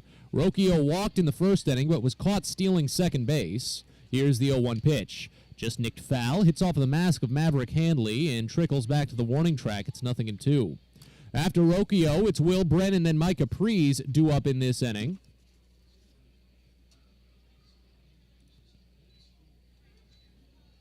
As the 0-2 comes in. Misses away, change up there from Young, and the count goes to a ball and 2 strikes. Now, the conversations I've gotten to have with Brandon Young, when they've come, have been just a delight every single time. I mentioned in his start in Binghamton, as the 1-2 comes in and misses high, count evens at 2, that the fortunate thing about that ballpark is that it's so close to the visiting team hotel. Everything about downtown Binghamton is very compacted, very walkable. The 2-2 pitch, driven high and deep out to left center, but playable. Dylan Harris squares it up, backing up still, but brings it in, and there's one gone here in the 4th inning. So Young didn't make it a habit to walk to the ballpark every day. A handful of players did. Many of the coaching staff did. I tried to most days, except when it rained. But on the day Young started that Friday, he made sure to walk, and I just happened to pass by him when I was taking my walk to the ballpark. We didn't plan anything, but just caught up for a very brief chat, and he was walking around at a very lovely, brisk pace. Here's the first pitch to Brennan, bounced over to the right side and into center field for a base hit. Brennan reaches on a one-out single. That's his 3rd hit of the series in his 7th at-bat. So a good piece of hitting in this series for Brennan, who, as mentioned, is already batting .405 this season. But Young's a very humble guy. The way he kind of describes himself, in an interview I had with him the other day, he said he likes to say that he's a human being first, a baseball player second, and you can kind of pick up on that when you first have your initial conversations with him. First pitch to Mike Capriz is ripped up the first base line, but called foul. That one was a rocket, 105 miles an hour off the bat from Prees, but he comes up just a bit to the right of the line for it. Would have gone for extra bases no matter what, and probably would have scored Will Brennan from first. 1-1 here in the top of the 4th inning. Baysox and Akron tied. Brandon Young trying to escape with a runner at first base and 1 out. He left a runner at first in the last half inning, too. Righty on lefty, the 0-1 is just away, a fastball. Count goes even at a ball and a strike. And I was talking with Young about what it was like playing for Louisiana Lafayette, working with the Ragin' Cajuns, and what it was like picking up that culture down there. And he said he fell in love with it. Here's the 1-1. This one popped up high out to center, but not that deep. Hudson Haskin only has to shade a bit to his left side to bring it in. And there's 2 away. So 2 flyouts in the inning. They've been coming a little bit more often. After the first 6 batters, only 1 got it out of the infield. Since the 3rd inning, you've got home run, flyout, single, then 2 flyouts in this inning, and the single up the middle by Will Brennan. But Brennan's was a ground ball single, not a fly ball single by any means. Here's Escobedo, first pitch. Left-hander, watches changeup miss just up and away, 1-0 to start. Escobedo popped out to the shortstop back in the 2nd inning. Still only batting 167 on the year and 1 for 11 in this series when you include the pop-out earlier. Young sets, fires the 1-0. It's popped up foul behind home plate. No, that one's in front of home plate. Down on it is Jordan Westberg, and he brings it in. Only about 2 feet to the left of the line, but in foul territory. That one looked like it could have tailed back, but instead it's a pop-out to third in foul. So the inning is over, runner stranded at first base, and as we go to the bottom of the 4th at Prince George's Stadium, Akron and Bowie are still tied at 1. You're listening to Baysox Baseball. At DCA Imaging Systems, we provide a tenured team of office technology professionals ready to be your trusted advisors. From document creation, output devices, scanning and workflow, to document security and storage, we understand people print, not printers. Give DCA Imaging a call, 301-577-1021, or find out more about how we can help you. DCAimaging.com. DCA Imaging Systems, office technology made easy. Hey Baysox fans, if you've got a teacher or educator in your life that's meant a lot to you, or if you're one yourself, then you don't want to miss out on the Baysox Educator Appreciation Week from Tuesday, June 28th to Friday, July 1st. Teachers and educators who show a school ID at the Baysox ticket office will get 2 free tickets to a game of their choice between those days, all sponsored by Educational Systems Federal Credit Union. Again, it's Educator Appreciation Week at Prince George's Stadium, Tuesday, June 28th to Friday, July 1st.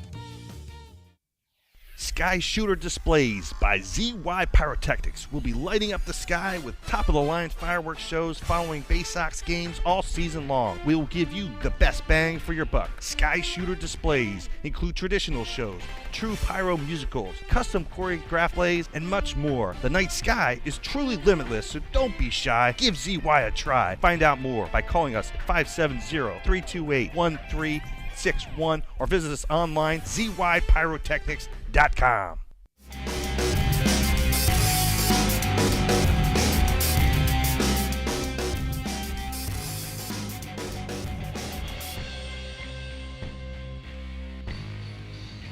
Bottom of the fourth here at Prince George's Stadium, a 1-1 ball game.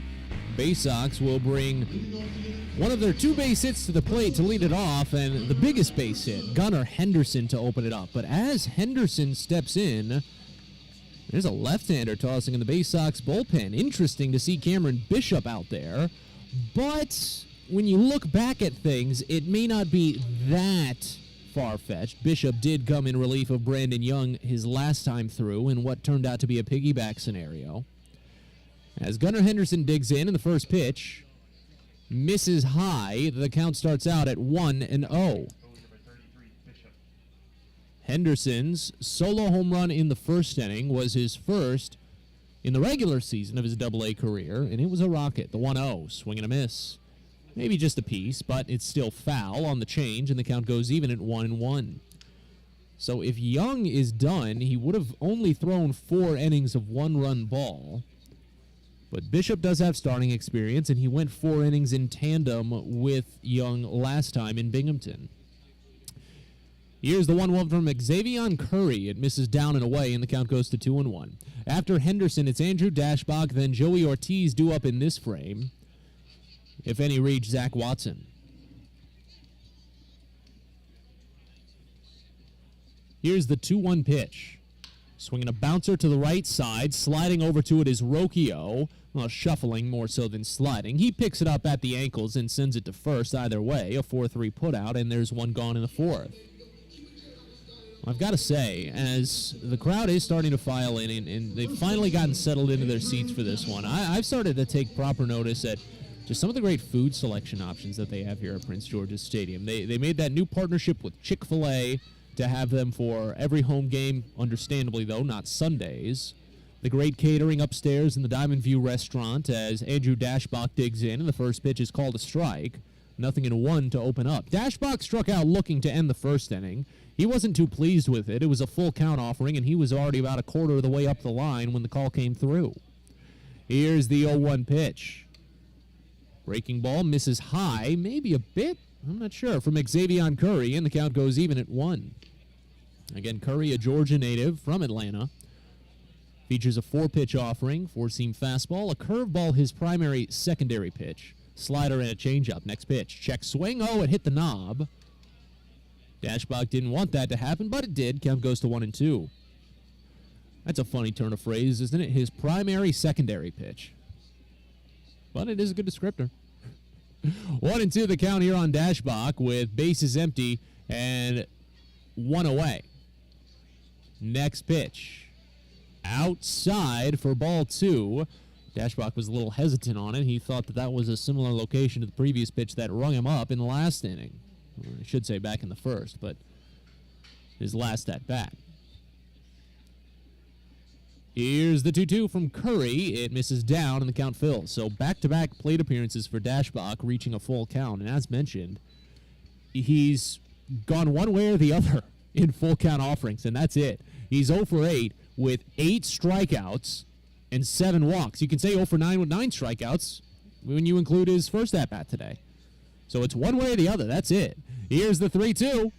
He pokes at it and pushes it foul right side. That was a really late protection swing from Dashbach as it ricocheted off of the wall, and one of the Baysox pitchers in the bullpen will go and retrieve it as it bounced back into the field of play. So we'll do it once more. Xavier Curry is at 52 pitches so far. He threw 81 exactly in each of his last 2 starts. Here's the payoff. Misses high, ball 4, the fastball, and Dashbach draws the walk. I told you. It's one way or the other. On a full count, he's either striking out or drawing the walk. So for Dashbach, that's the 10th walk he's drawn this season. 8 of them have come with a full count. And that's the first walk given up by Xavier Curry today, only his 3rd overall this season.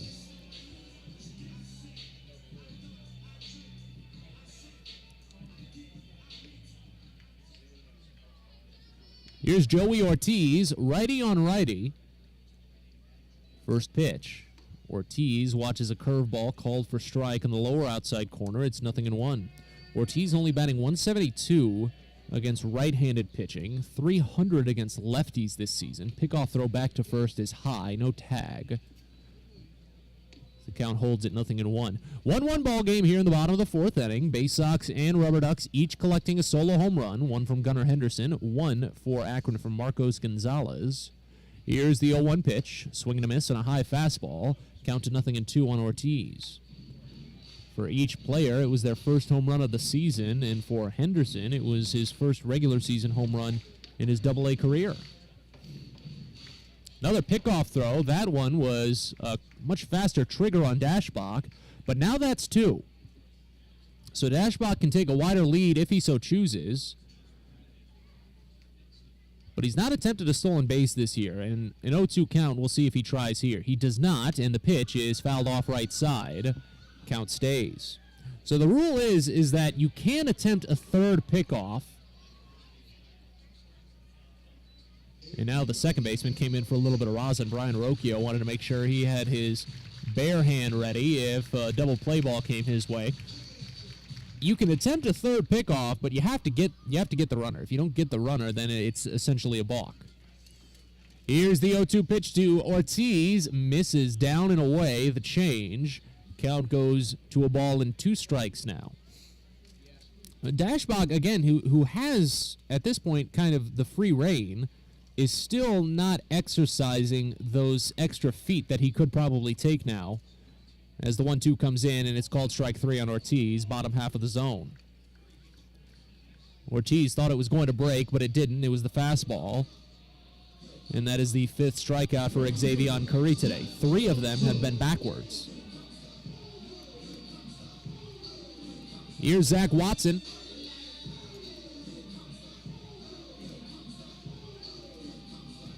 Watson 0 for 1 on the day, and before he even steps in the box, they attempt a pickoff. That one has reset the step-off rule because it's every plate appearance you get 2 allotted, but Curry's already used 1 of them. He hasn't even thrown a pitch to Watson. First pitch to Zach Watson is called a strike, though. Change up on the upper outside corner. It's 0-1. It's just surprising me at this point that he's paying so much attention to Andrew Dashbach at first base, who's not known for his speed. Are there really that many first basemen known for their speed who doesn't have a stolen base attempt this year? But that's just me.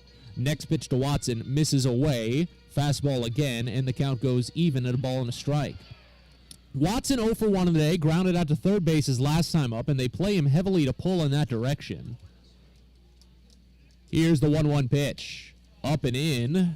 The changeup that time, and the count goes to 2 balls and 1 strike. Watson on the year for Bowie. Pulls the ball about 63% of the time. That is one of the higher marks on the team. Here's the 2-1. He just nicks it, rolls foul right side. Count evens at 2.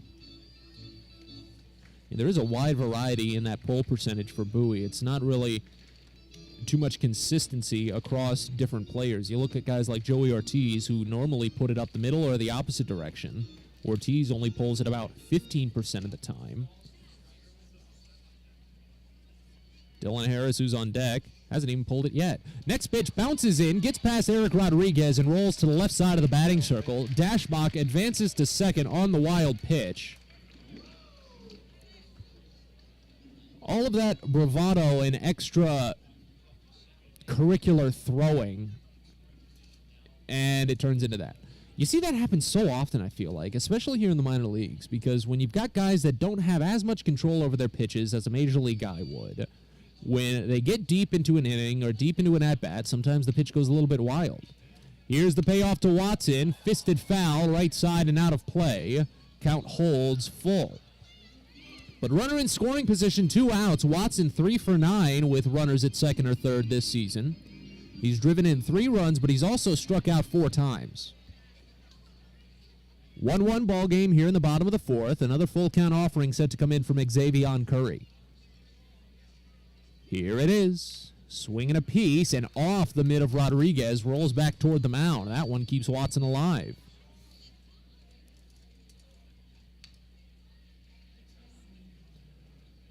Baysox just need to win at least one of these upcoming 3 games, when you include tonight, to win the series overall, and they'd have won their second consecutive series, 2 of the first 3. As Curry fires another payoff to Watson, he reaches at it late and fouls it off right side. That's another protection swing. But it extends this plate appearance to what will be a 9th pitch. And I said it, Curry threw exactly 81 pitches in each of his first 2 outings of the season. Right now he is only at 65, so he could easily go out for a 5th on his pacing, but Bowie is still making him work for it. Another 3-2 to Watson, swing and a miss for strike 3. Got him chasing ahead of the fastball middle as Watson thought for off speed. He's down on strikes. The Baysox get a runner into scoring position but can't bring him home. 6 strikeouts for Xavier Curry. As we move to the 5th, it's 1-all. You're listening to Baysox Baseball. If you're working in the Washington, D.C. metropolitan area as a pipe fitter, pipe welder, or HVAC service technician, and you're interested in a better life, a better means to provide for yourself and your family, a way to make sure that you're earning the highest wages and the best benefits in our industry. Visit our website at steamfitters-602.org. That's steamfitters-602.org. And let's talk about what we can do to help change your life. Hey kids, the Baysox Futures Club is the best way to be a fan of the Baysox, and it's completely free for kids ages 3 through 12. Futures Club members get access to special members-only events, discount ticket offers, and free gifts for just signing up. Parents, head over to Baysox.com to sign up your kids, so don't miss out on all the promotions and giveaways at Prince George's Stadium this season and next. The Baysox Futures Club. Sign up now at Baysox.com. Hey, coffee lovers. Know where you'll find the world's freshest cup of coffee? Right here at Royal Farms. Because with our new brewing system, it takes less than a minute to go from selecting the kind of coffee you want to this. Ah, the freshest, most flavorful cup of coffee you can buy is at Royal Farms. So try one. It'll be love at first sip because it's the freshest coffee in the world. Real fresh, real fast, Royal Farms.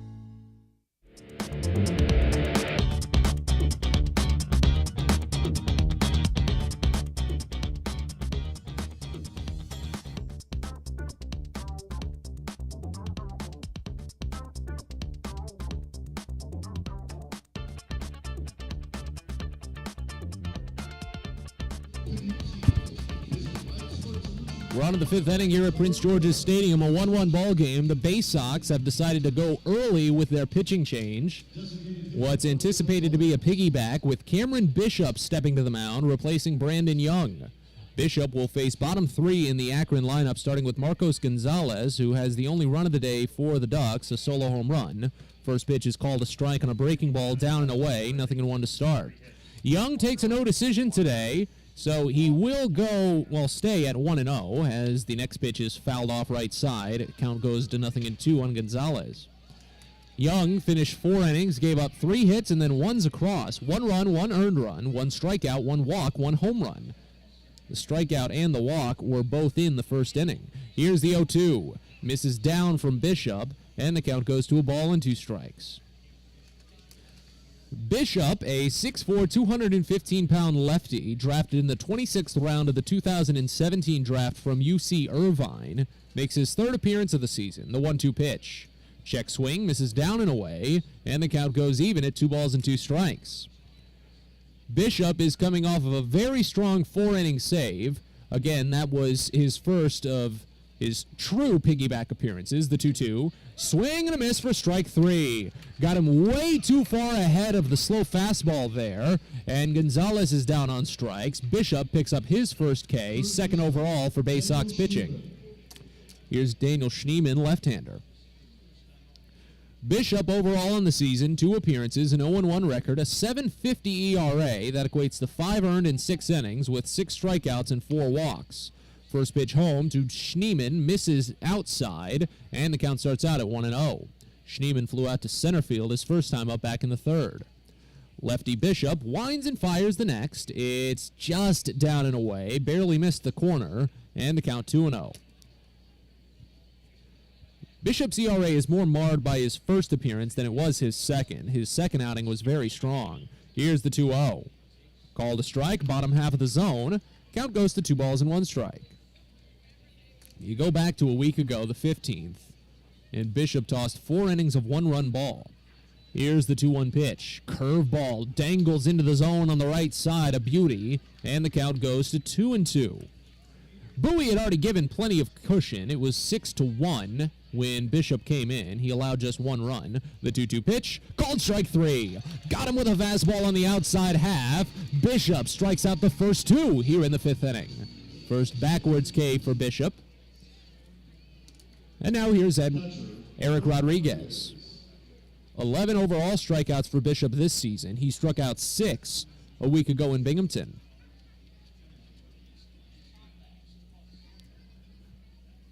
Lefty on righty as Rodriguez steps in. First pitch is slapped up the right field corner, and it falls in foul into the Baysox bullpen. 0-1 to open things.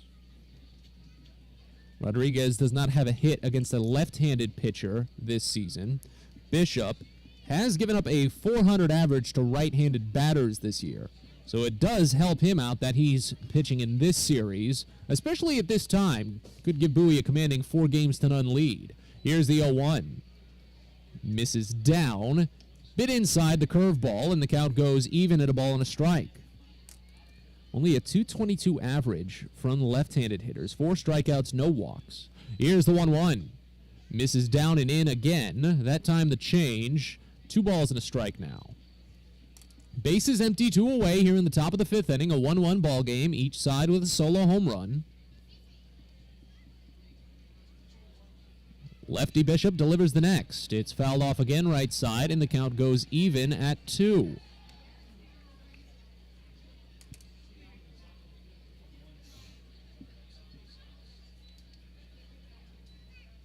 Rodriguez digs back in quickly.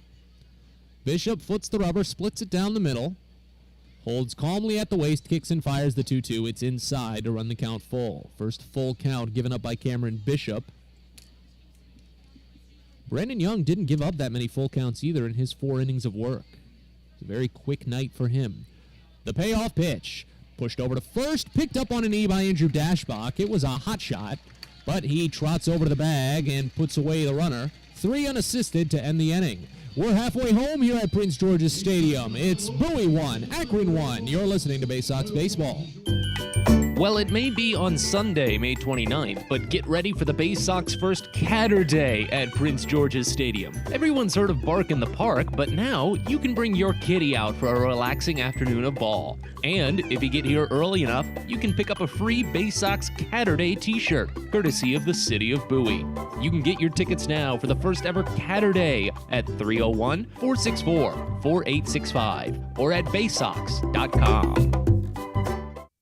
Everyone deserves a great smile, and Rad Orthodontics is here to help you, Bowie Baysox fans. Rad Orthodontics accepts most insurance, and whether it's braces or Invisalign aligners, anyone can get the smile they've always wanted with our flexible payment options. With 2 of the country's leading orthodontists right here in the D.C. area, we love to see Baysox fans smile with confidence. So get that amazing smile you deserve. Visit radsmile.com today and book your free consult. That's radsmile.com for Rad Orthodontics, official smile provider of the Bowie Baysox. Baseball is a game of specialists. Base stealers, closers, cleanup hitters. Together, they help their team stand out from the rest. Specialists also help set Chesapeake Employers Insurance apart from other workers' compensation insurance companies. Our health services team includes orthopedic surgeons, nurse case managers, a physical therapist, and more, all to get your employee back to work, contain costs, and keep premiums down. That's teamwork. To learn more, connect with your agent or visit Chesapeake Employers at CEIWC.com.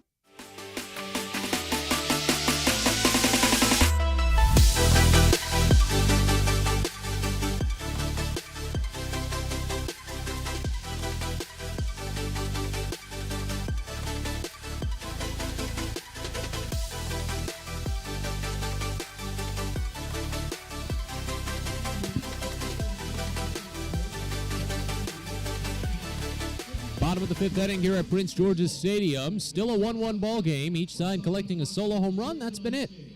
Matt Sabatis with you as Xavier Curry gets back to work for the Rubber Ducks. Bowie, again, only used 4 innings out of Brandon Young. They will try to rely on Cameron Bishop for the remaining 5. And I feel like that's a reasonable trade-off. We can talk more about it when Bishop steps to the mound again. But for now, it's Dylan Harris.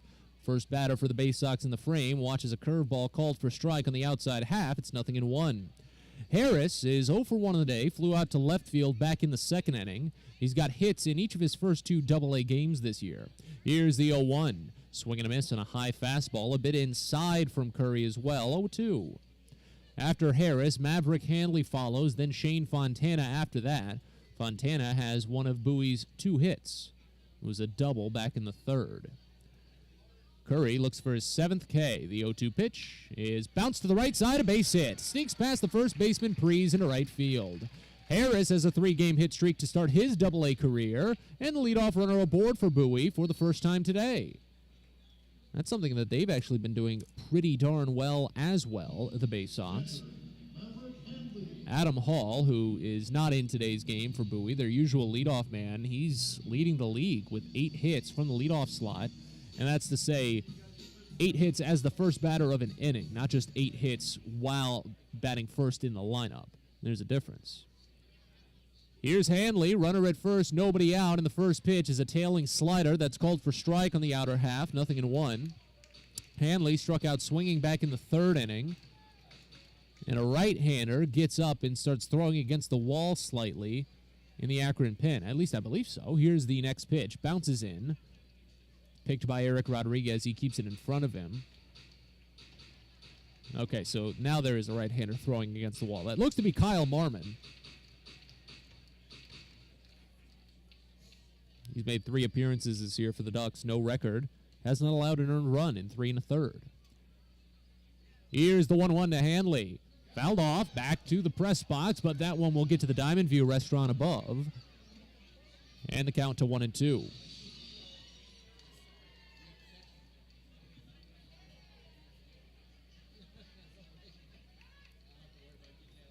Soft lead off of first base for Harris. Has not attempted a stolen base yet this season for Bowie. The 1-2 pitch is swung on and missed for strike 3. A high fastball sends Handley chasing. And that's the 7th strikeout for Xavier Curry. Ties a season's high for the right-hander.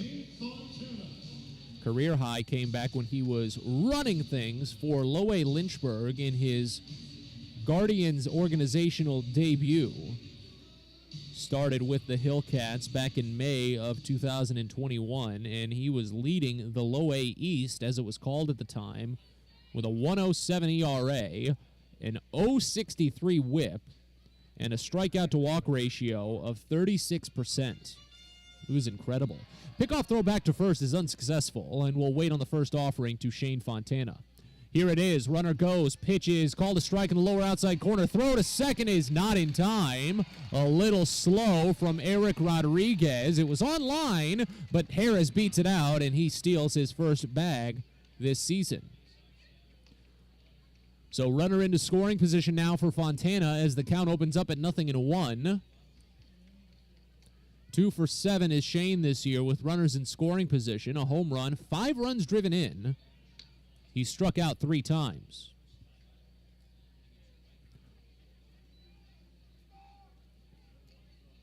Rodriguez sets up away. Next pitch is a swinging strike on a high fastball.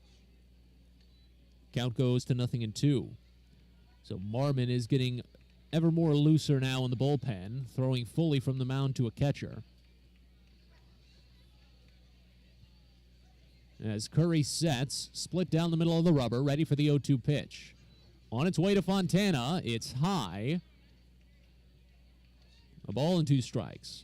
That velocity hasn't changed too much at all for Curry today. He's been hovering cleanly between 92 and 94. Haven't seen any major jumps, haven't seen any dips. He's just a consistent strike thrower. That's why he's moved so quickly through the organization. 1-2 pitch. Check swing, high fastball. They'll appeal. Didn't go.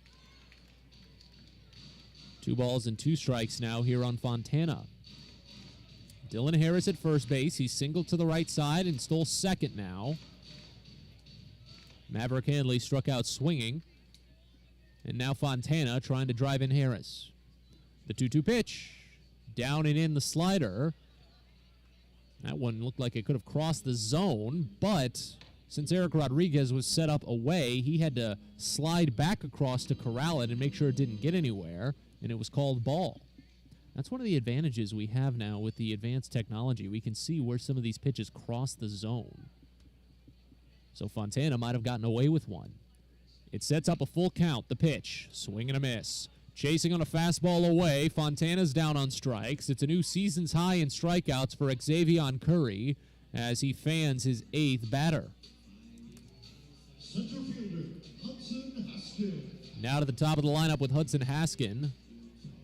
5 for 11 this season with runners in scoring position, and that includes his strikeout looking back in the 3rd inning when Shane Fontana was at second base. Similar situation here, but with 2 outs now. Curry deals the first. Haskin gets just a piece and fouls it off back to the screen. 0-1 to start. That was pitch number 80 for Curry, and I've mentioned it twice now that he threw exactly 81 pitches in each of his first 2 starts, so Haskin is probably the last batter that Curry will see, regardless of the outcome. 0-2 day for Haskin, 0 for his last 6 at the plate, his longest slump of the year, if you can call it that, the 0-1. Fouled off right side. Pitch was in on the hands, and the count 0-2. Baysox this season, when working with 2 outs, check that, just over the last 3 games, they've scored 22 of their 30 runs in this series. You can say 23 of 31 because Gunnar Henderson's solo home run was with 2 outs. And their .858 OPS with 2 outs leads the league. Runner at second, the 0-2 pitch is checked on. A high fastball just barely missed on Haskin. That was a close one, and the count goes to 1-2. All it does now is sets up Curry to just work that pitch count higher and higher and give Haskin a hittable pitch. The 1-2. High fastball again. That one a little more wild, and the count goes even at 2. Nice crowd here on a Friday evening at Prince George's Stadium. Plenty of fans turned out for the mystery bobblehead giveaway. Fireworks tomorrow, as well as the almost halfway to Halloween celebration. The 2-2 pitch misses up and away on Haskin, and the count goes full. But these fans are in for what should be a good series of games to wrap up the weekend. As the Baysox have been cruising. Winners of 3 in a row and 6 of their last 7. And a brief time called behind home plate will set us back up for a full count offering to Hudson Haskin. Curry sets at the chin, looks back, runner at second, Harris. The pitch inside, ball 4, up and at the chin for Hudson Haskin. He draws the free pass, second from Curry this evening, and Ruglis Odor gets to the top step and exits the dugout to make the switch. Knew it was coming as Curry was already well north of 80 pitches. That was his 86th overall, and it'll lead to a pitching change. So new hurler comes to the mound for Akron with the go-ahead run for Bowie standing at second base. We'll see if they can bring him in, and we tell you about the new pitcher after this. It's 1-1 here in the bottom of the 5th. You're listening to Baysox Baseball. A birthday bash with the Baysox is the best time at the ballpark. Bring your friends and family out to celebrate and be the star of the show. Dance on the dugout with Louie, play games in the stadium, introduce a batter in the game, and you'll even get to have the stadium sing for you. Baysox birthday parties, an unforgettable, one-of-a-kind experience at Prince George's Stadium. Book yours by calling 301-464-4880 or at baysox.com. From sprains to stitches, sore throats to stomach aches, and pulled muscles to poison ivy, care is around the corner at Patient First. Walk in to see a doctor from 8 a.m. to 10 p.m. every day of the year. X-rays, lab tests, and prescription drugs are on site, and most major insurance plans are accepted. For routine illnesses and injuries, Patient First is here for you. Patient First, the name fits. Patient First, proud partner of the Bowie Baysox. Open 8 a.m. to 10 p.m. every day.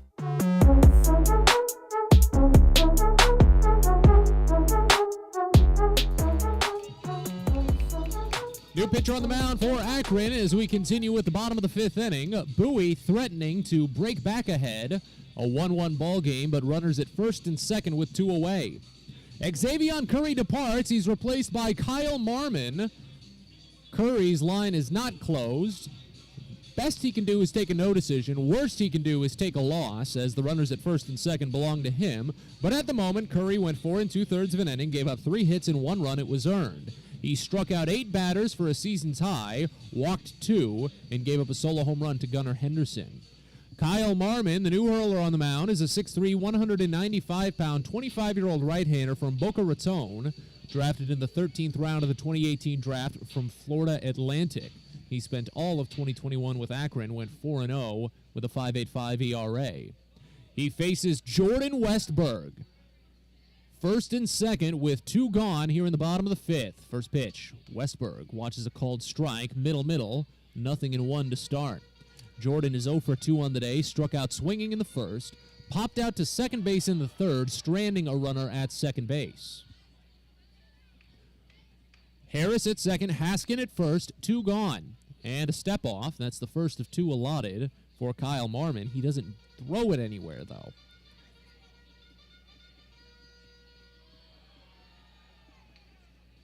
Second appearance in this series for Marmon as the 0-1 comes in, and Westberg watches it down low. Count goes even at a ball and a strike. Marmon came out of the pen to close the blowout on Tuesday. Well, I shouldn't say that because the position players closed the blowout. He was the last real pitcher out of the pen for Akron. The 1-1, swing and a miss. Fastball middle again on Westberg. He went chasing but was too far ahead of it and nearly swung out of his shoes. 1-2 the count. Marmon tossed a scoreless 6th inning. Check that 7th inning in that outing. But he did load the bases on 2 walks before striking out Shane Fontana to end that threat. Here's the 1-2. Inside, a close one. The count evens here on Jordan Westberg. Inning started with a single by Dylan Harris to the right side. He later stole second base. Back-to-back strikeouts by Xavier Curry, but then a walk to Hudson Haskin, knocking him out of the game. The 2-2. Swing and a miss for strike 3. Westberg chases on a breaking ball down and away. He falls to a knee and tosses the bat in frustration. The Baysox strand 2 on base, including 1 in scoring position. And as we go to the 6th here at Prince George's Stadium, Bowie and Akron are tied at 1. You're listening to Baysox Baseball.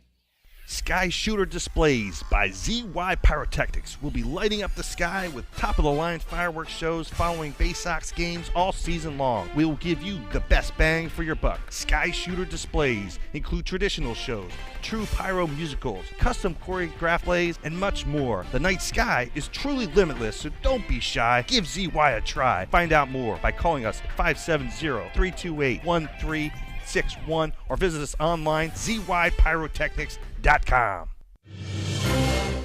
It's not baseball season without fireworks, and you can always count on the biggest and best at Prince George's Stadium.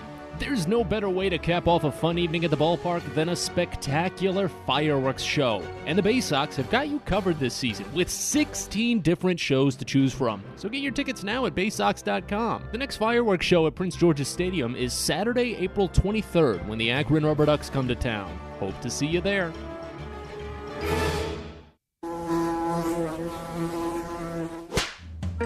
Pest Now is proud to partner with the Bowie Baysox and provide their pest control services. For all your residential and commercial pest control needs, call Pest Now. For general pest control, termite control, mosquito control, and all other pest control services, call Pest Now. You can reach us at 301-231-8300 or visit us online at www.pestnow.com.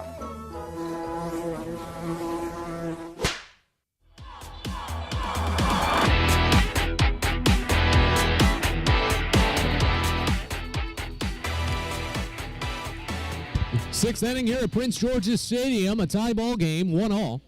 Top of the Akron lineup due up as Bowie continues to work with Cameron Bishop on the mound. Set down the side in order. on a pair of strikeouts and a ground out in the 5th. Very quick frame for Bishop on 16 pitches. Let's hope for more of that now. As Tana digs in, lefty on lefty to start. First pitch. Tana watches breaking ball miss down and away. Count starts out at 1-0. And I had brought up in the last half inning something to discuss in this inning when Bishop retook the mound. It's interesting that Brandon Young only tossed 4 today. The 1-0. Curveball. Oh, that one probably should have been called a strike. Tana ducked, thinking it was going to go over his head, but it split the middle of the plate. That's unfortunate. It's called for ball 2. Here's the next. Fastball barely misses down, and the count goes to 3-0 quickly on Jose Tana, who's 1 for 2 with a single to right field in the 3rd. It's fair for Bowie to let Bishop take the hefty load of this game. The 3-0 is a fastball, lower outside corner, count to 3-1.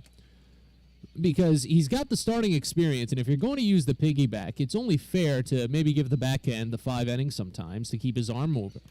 Here's the 3-1, called a strike on the outer half, so the count fills on Tana after Bishop fell behind 3-0. Bases empty, nobody out here with the leadoff man up in the top of the 6th. The payoff is poked over to the left side, picked by the third baseman Westberg on a pair of bounces. He fires to first in time. 5-3 putout and a great recovery by Cameron Bishop. 1 gone here to start out the 6th. George Valera digs in. He's 0 for 2 on the day.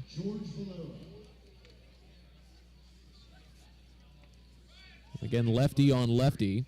4 2/3, 3 hits, 1 run, 1 earned. As Bishop winds and deals the first. Swing and a miss. 0-1 to start. And it can be partly on making sure that Bishop gets a healthy portion of innings, which he deserves. And partly because good strategy would dictate he comes in for this lefty-heavy lineup. Next pitch is a swinging strike. Another curveball down low, and it's 0-2. Because I mentioned it, Bishop into today, a .222 batting average against lefties. Much better than his righty numbers. As the 0-2 comes in, and it swung on and missed for strike 3. Didn't even give him a fastball on that one. 3 straight changeups, and Bishop retires Valera. 3rd strikeout of the day for Cameron Bishop, and he's cruising out of the pen. 5 up, 5 down. Excellent numbers. Bishop, into today, struck out 4 lefties, didn't walk any. Struck out 5 righties, walked 4. Here's Brian Rocchio, switch hitter, bats righty for the first time, and fouls off the first pitch. To the right side and out of play, 0-1. Rocchio 0 for 1, walked in the first, got caught stealing second, flew out to left field in the 4th. Here's the 0-1. Fastball misses down and away, and the count goes even and a ball and a strike. It's a 4-pitch offering for Cameron Bishop. 4-seam fastball, changeup, curve, and a slider. As the lefty winds and deals the 1-1. Late swing, a half swing that really Rocchio couldn't pull back on, and he whiffs right through it. Count goes to 1-2. Those are some of the toughest swings. You try to stop yourself, but the pitch is so far inside, you can't do much about it, so it looks like you really just waved at the air. The 1-2 pitch. Check swing. They appeal. They say he went around as the ball skips away, and Rocchio does not leave the box. He surrenders, and it's a strikeout for Cameron Bishop. His 4th of the day and his 2nd consecutive perfect inning. As we go to the bottom of the 6th here at Prince George's Stadium, Baysox pitchers are dealing, but it's 1-1. Got to get the offense rolling. You're listening to Baysox Baseball. Are you interested in beginning or expanding on a career in the pipe fitting, pipe welding, or HVAC service industry? Are you interested in a career path that will set you up for life without experiencing any college debt? If you are interested in these things and you live in the D.C. area, the Steamfitters UA Local 602 Apprenticeship Program is the best choice for you. For more information about our apprenticeship program and how to apply, please visit steamfitters-602.org. That's steamfitters-602.org. It takes time to get rich, flavorful coffee beans from the lush mountain regions of Colombia and Brazil to Royal Farms. But less than a minute to get yourself a delicious hot cup of the finest and freshest coffee in the world. Because Royal Farms' new Swiss-made coffee machines grind those rich, flavorful coffee beans and brew them one magnificent cup at a time. It's why Royal Farms makes the freshest and best coffee in the world. Real fresh, real fast. Royal Farms. A birthday bash with the Baysox is the best time at the ballpark. Bring your friends and family out to celebrate and be the star of the show. Dance on the dugout with Louie, play games in the stadium, introduce a batter in the game, and you'll even get to have the stadium sing for you. Baysox birthday parties, an unforgettable, one-of-a-kind experience at Prince George's Stadium. Book yours by calling 301-464-4880 or at baysox.com.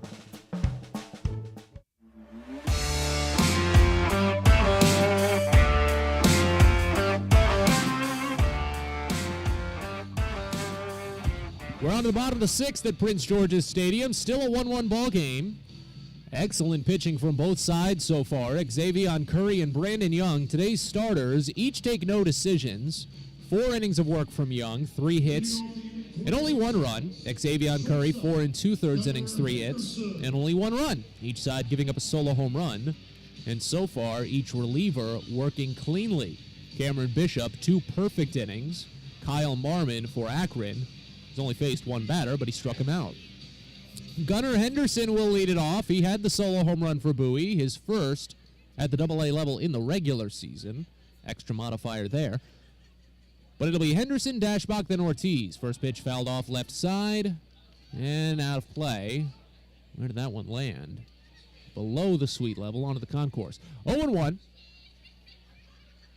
Marmon takes that hearty lean in, but quickly snaps it back up. If I can get the words out, the 0-1 misses down and in. Count goes even at 1.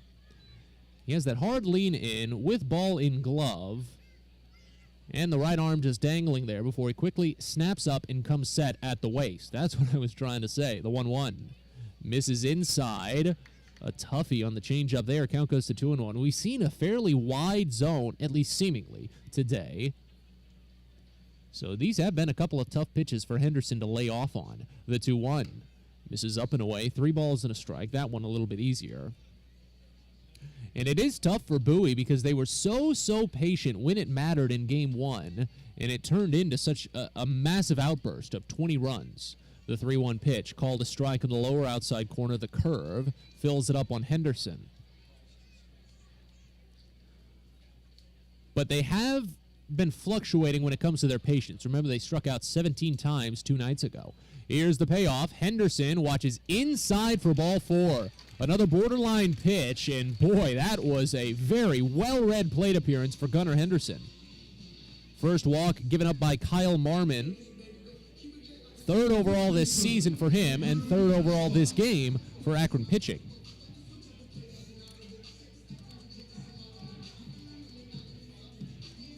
Turn things over to Andrew Dashbach, who is 0 for 1 with a walk.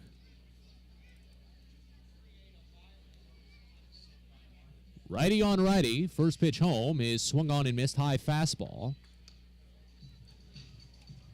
0-1 we start. Dashbach walked with 1 out in the 4th. Advanced to second on a wild pitch. And was left stranded there after back-to-back strikeouts by Xavier Curry. Next pitch, swinging strike.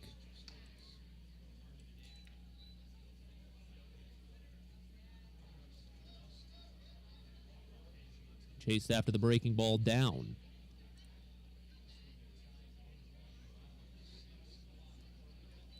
Here's the 0-2. Up and away. Picked up Rodriguez from his squat. He was ready to fire back to first if Henderson tried to do anything, but he didn't, so that ball went nowhere. 1-2 the count. Henderson, he can be a stolen base threat. A perfect 3 for 3 this season as they throw back to check on him. Doesn't get there in time. He doesn't even slide. Should be the first of 2 allotted. But it's already a 1-2 count on Dashbach, so this plate appearance could end pretty quickly, one way or the other. Pitch home. Swinging a bouncing ball over to the left side. Could be 2, but it was slowly hit. The shortstop, Tana, can only go to first. He gets it there in time, retiring Dashbach. Henderson advances to second base on the 6-3. Runner back into scoring position for the Baysox. Joey Ortiz steps in. Second time he's had a runner in scoring position today. He struck out looking in the 4th when Andrew Dashbach was standing at second base.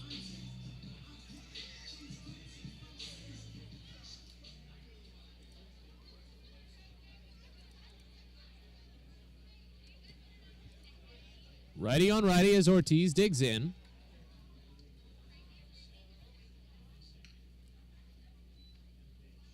First pitch. Slider misses down and away. Count opens up at 1-0. It's an 0-for-2 day for Ortiz. He struck out looking, as mentioned in the fourth, and that's combined to what's now a 2-10 series for the right-hander.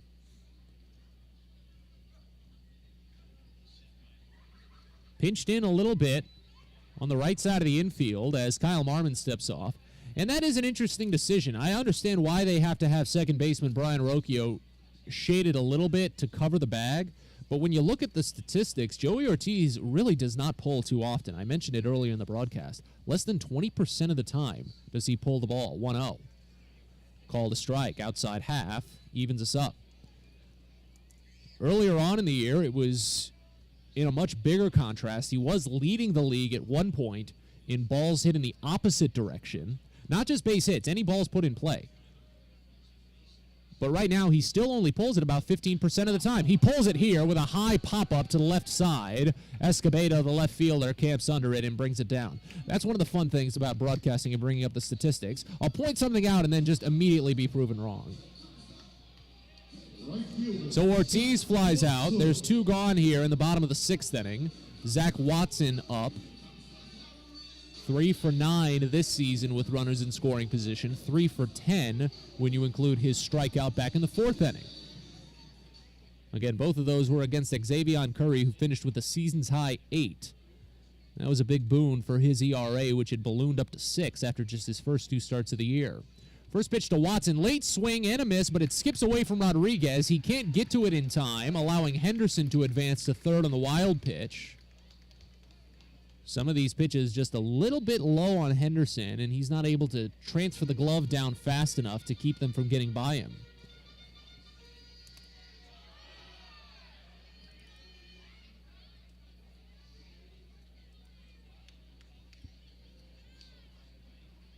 And a quick step off for Marmon, first of 2 allotted.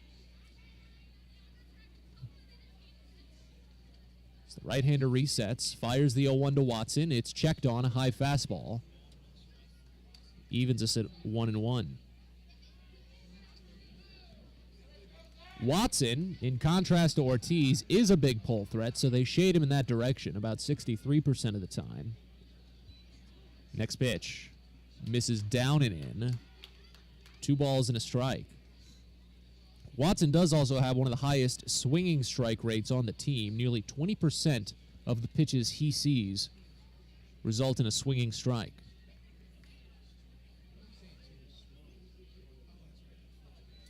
Two 2-1 pitch. He pokes it into center field, pushing Brennan back a bit, but he has plenty of room to camp under and bring it down.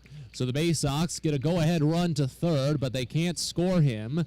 Bowie has not gotten a base hit since the first batter of the 5th inning. As we move to the 7th here at Prince George's Stadium, it's Akron 1, Bowie 1. You're listening to Baysox Baseball.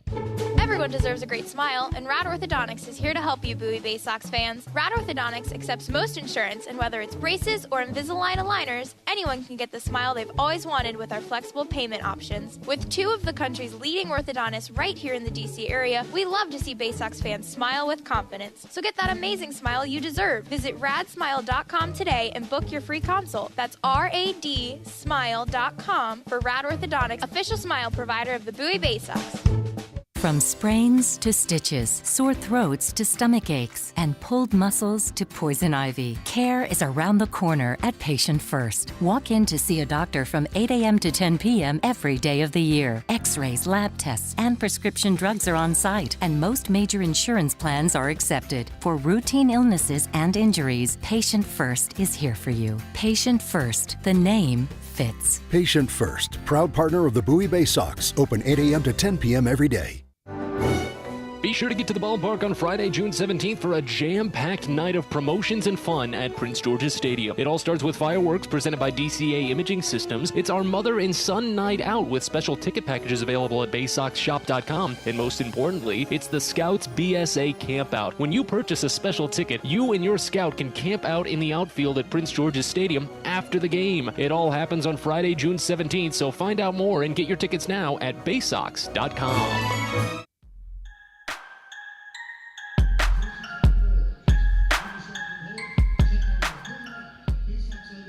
We're on to the 7th here at Prince George's Stadium, sitting at a 1-1 tie. Bowie and Akron each collecting solo home runs early on. First inning shot from Gunnar Henderson for Bowie, and a solo blast from Marco Gonzalez to open the third. That's where we're at. Cameron Bishop is back out to work for the Baysox in the 7th. He's pitched 2 perfect frames in relief, and again, an anticipated piggyback, so he should be set to finish out the game for Bowie. Will Brennan, the first batter, and the left-hander, watches a called strike. Change up on the lower inside corner. It's 0-1. And so far, the strategy has paid off, pitting the lefty Bishop against this lefty-heavy Akron lineup. 0-1. Bounces in. A little bit late on the release there. 1-1. Left-hander is warming in the pen for Akron. Kyle Marmon did come out and pitch serviceably in an inning and a third. It looks to be Tim Herron for the Ducks. 1-1. Lifted high, foul, third base side. Westberg ranges on it, but he won't be able to get there. And it goes about 8 rows deep. A ball and 2 strikes on Brennan. After the 6th inning this season, Brennan is 4 for 11 on the year. He struck out 3 times, walked once. No home runs, but that's to be said about pretty much almost all of Akron's offense. They only have 5 total this season. That includes the one today. The 1-2. Poked foul again, third base side. This one could be playable for Westberg, but no, it reaches about the 3rd row of the seats this time. He had a much better line on this one. Still out of his potential reach. When Herron comes in, it'll be his 2nd appearance this series and 5th of the season. For contrast, Bowie has not had a single pitcher appear 4 times. Here's the 1-2. High swing and a piece. That fastball was in on the hands, and Brennan barely held on for just a nick of it. Took a splinter off the bat, if anything, and the count stays at a ball and 2 strikes. After Brennan, it's Micah Prees, then Julian Escobedo. Brennan is 1 for 2 on the day. He has the last base hit for Akron. The 1-2 is swung on and missed for strike 3. Breaking ball in the dirt as Handley applies the tag for the extra put out there, as that's now 5 strikeouts for Cameron Bishop out of the bullpen. 6 overall for Bowie pitching.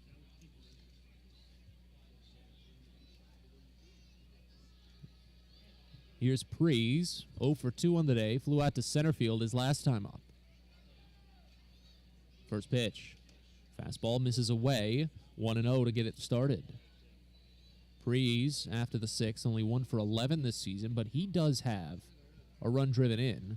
3 strikeouts and a walk. 1-0 is swung on and missed. Change up down, and the count evens at 1. There's something about this offense for Akron that just has not been able to put it together. Here's the 1-1. Swing and a miss. Change up down and away, and the count goes to 1-2.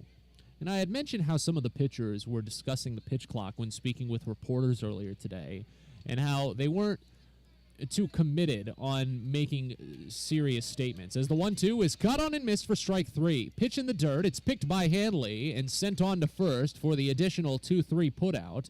But that's 6 strikeouts and 4 in a row for Cameron Bishop.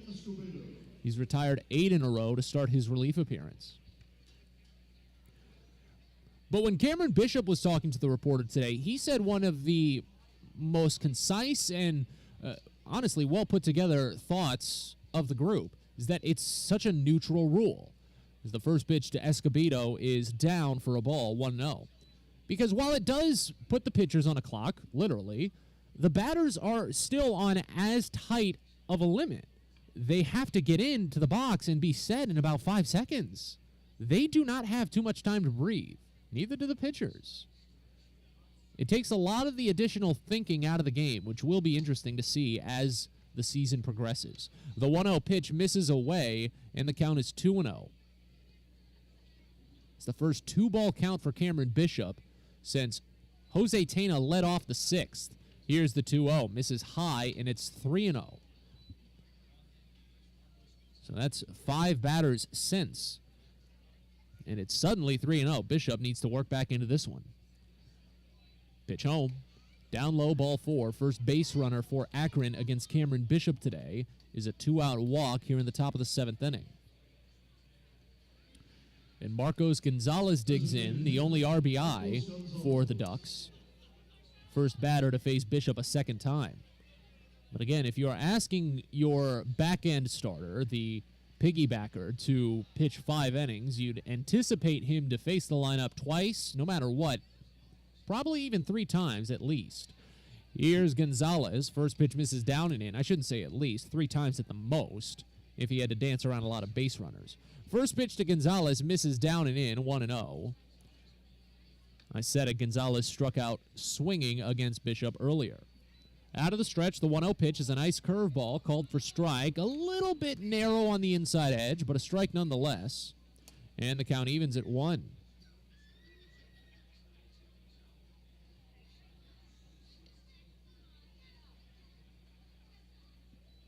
Here's the 1-1. That one skips off of Hanley's glove and rolls all the way to the warning track on a high bounce. Wild pitch. Advances Escobedo to second base. Go-ahead run in scoring position for the Ducks. Marcos Gonzalez 2 for 3 this season with runners in scoring position. That accounts for half of his base hits.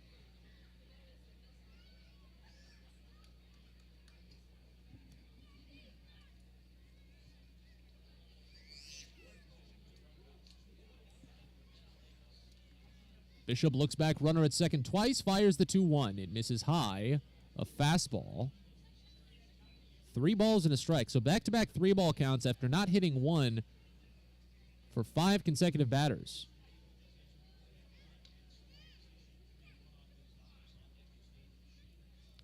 Here's the 3-1. Misses high, ball 4 just barely. That fastball from Bishop looked to be strong. Probably could have got a good swinging strike. But Gonzalez was key to lay off and draw the second consecutive walk from Cameron Bishop. First and second with 2 outs here in the top of the 7th. Fans Care is around the corner at Patient First. Urgent care that's open 8 a.m. to 10 p.m. every day of the year. Every Patient First has on-site labs, x-rays, and prescription drugs. It's Patient First. The name fits. Proud sponsor of the Baysox, our friends over there at Patient First.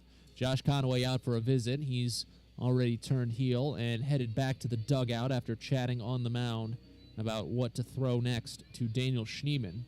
And if you're going to get back into the groove, Schneemann will be the one to do it.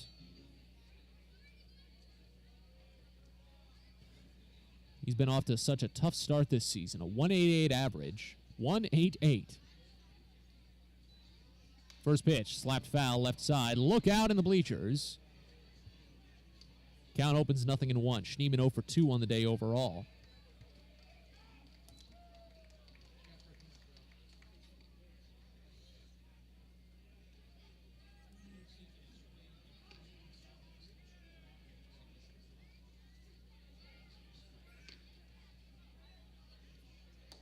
Next offering. Misses down and away the change. Count goes even at a ball and a strike. First and second, 2 away here in the top of the 7th inning. Still a 1-1 ball game. As Cameron Bishop, working with runners on base for the first time, is trying to dance away. The 1-1. Swinging strike, high fastball. 1-2.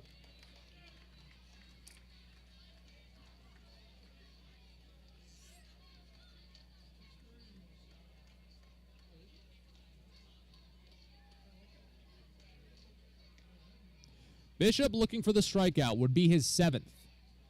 Looks back, runner at second twice and fires the 1-2. It's swung on and popped up shallow center field. Backing up Henderson, the shortstop makes it. That one hung up long enough for Henderson to backpedal under, and the inning is over. 2 walks left stranded, and as we stretch here at Prince George's Stadium, Bowie and Akron tied at 1. You're listening to Baysox Baseball. Get your gear and memorabilia from your favorite Baysox players and future stars of the Baltimore Orioles at the Tackle Box Team Store. Jerseys, hats, autographed bats and balls, all at great prices. Located right at the main gate at Prince George's Stadium and online at BaysoxShop.com, the Tackle Box is the only place to get the best Baysox gear for you and your favorite fan. It's the Tackle Box at Prince George's Stadium and at BaysoxShop.com.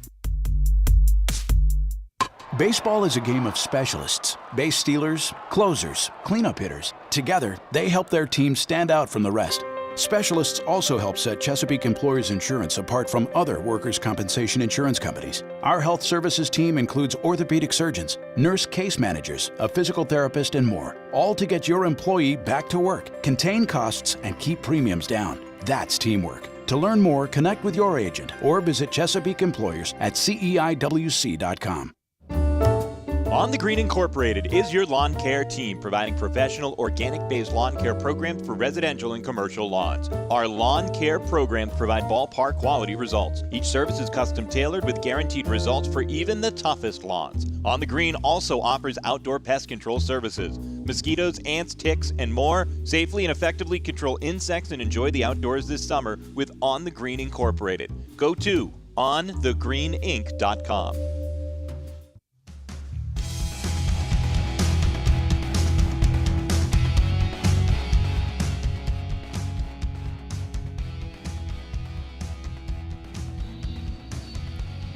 Back to Bowie, bottom of the 7th. It's a 1-1 game. Baysox trying to break through after holding on to an early 1-0 lead.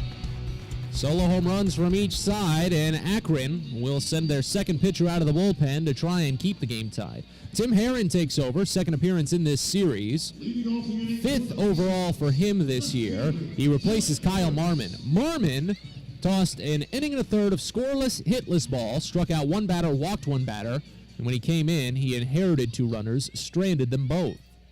Bottom 3 in the lineup due for Bowie here in this 7th inning. Dylan Harris will lead it off against the left-hander Herron. First pitch. Breaking ball, misses away. 1-0 to start. Interesting, Cameron Bishop could be done. He tossed 3 innings, but did run into a bit of trouble with walks in the 7th. As the 1-0 comes in, Harris watches a called strike. That pitch in a relatively similar location to the previous one that was just called ball. But Ryan Conroy is warming in the pen for Bowie. He's made 2 appearances this year. This next offering bounced up the middle for a base hit. Well-struck ball, a hard-hit single by Dylan Harris, his 2nd hit of the day, and already his 5th in his Double-A career. It was very unfortunate news earlier today. Toby Welk, he was placed on the injured list a couple of days ago. Remember, he crashed into the wall in Binghamton, making a game-ending catch in left field. He had to be helped off. He did get up and was walking off, but with a little bit of help, and Dylan Harris was brought up to replace him from the Complex League. First pitch here, bounce from Maverick Hanley to third. Could be 2. Schneeman to second for 1. Orocchio to first in time. 5-4-3 twin killing eliminates Harris as Hanley grounds into his 2nd double play of the season. And Bowie's early base runner is off the board.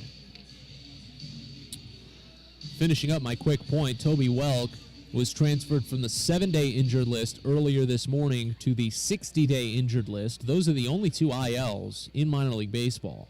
Here's Shane Fontana. He squares to bunt, doesn't pull back in time, but it's called a strike anyway. Nothing in 1 to open it up. Fontana 1 for 2, doubled with 1 out in the 3rd, but was left stranded. Struck out swinging with a runner in scoring position in the 5th. Next pitch misses away, and the count evens at 1. So it is unfortunate that Welk has been transferred to the 60-day IL. He is such a fantastic story in the Orioles organization. 1-1. Misses away. 2 balls and a strike. It's obvious Dylan Harris is making the most of his opportunity. We spoke with him the other day, and he said he knew that he was going to be in the Complex League for a couple of days until there was an opening someone needed at any of the affiliates. The 2-1 pitch, called a strike on the lower outside corner to Fontana. Count evens at 2. Bases empty, 2 away here in the bottom of the 7th. 1-1 all as left-hander Herron takes a half step, kicks and fires the 2-2. It's high to fill it up. But absolutely, Dylan Harris is making the most of his call up here to Bowie. First season playing in Double-A, he started out 6 for 11 at the plate. The payoff to Fontana. Outside, ball 4, the breaking ball, missed. And that's the first walk given up by Tim Herron. 4th overall for Akron pitching, and now it goes back to the top of the lineup with Hudson Haskin, who's 0 for 2 on the day, and a walk drawn.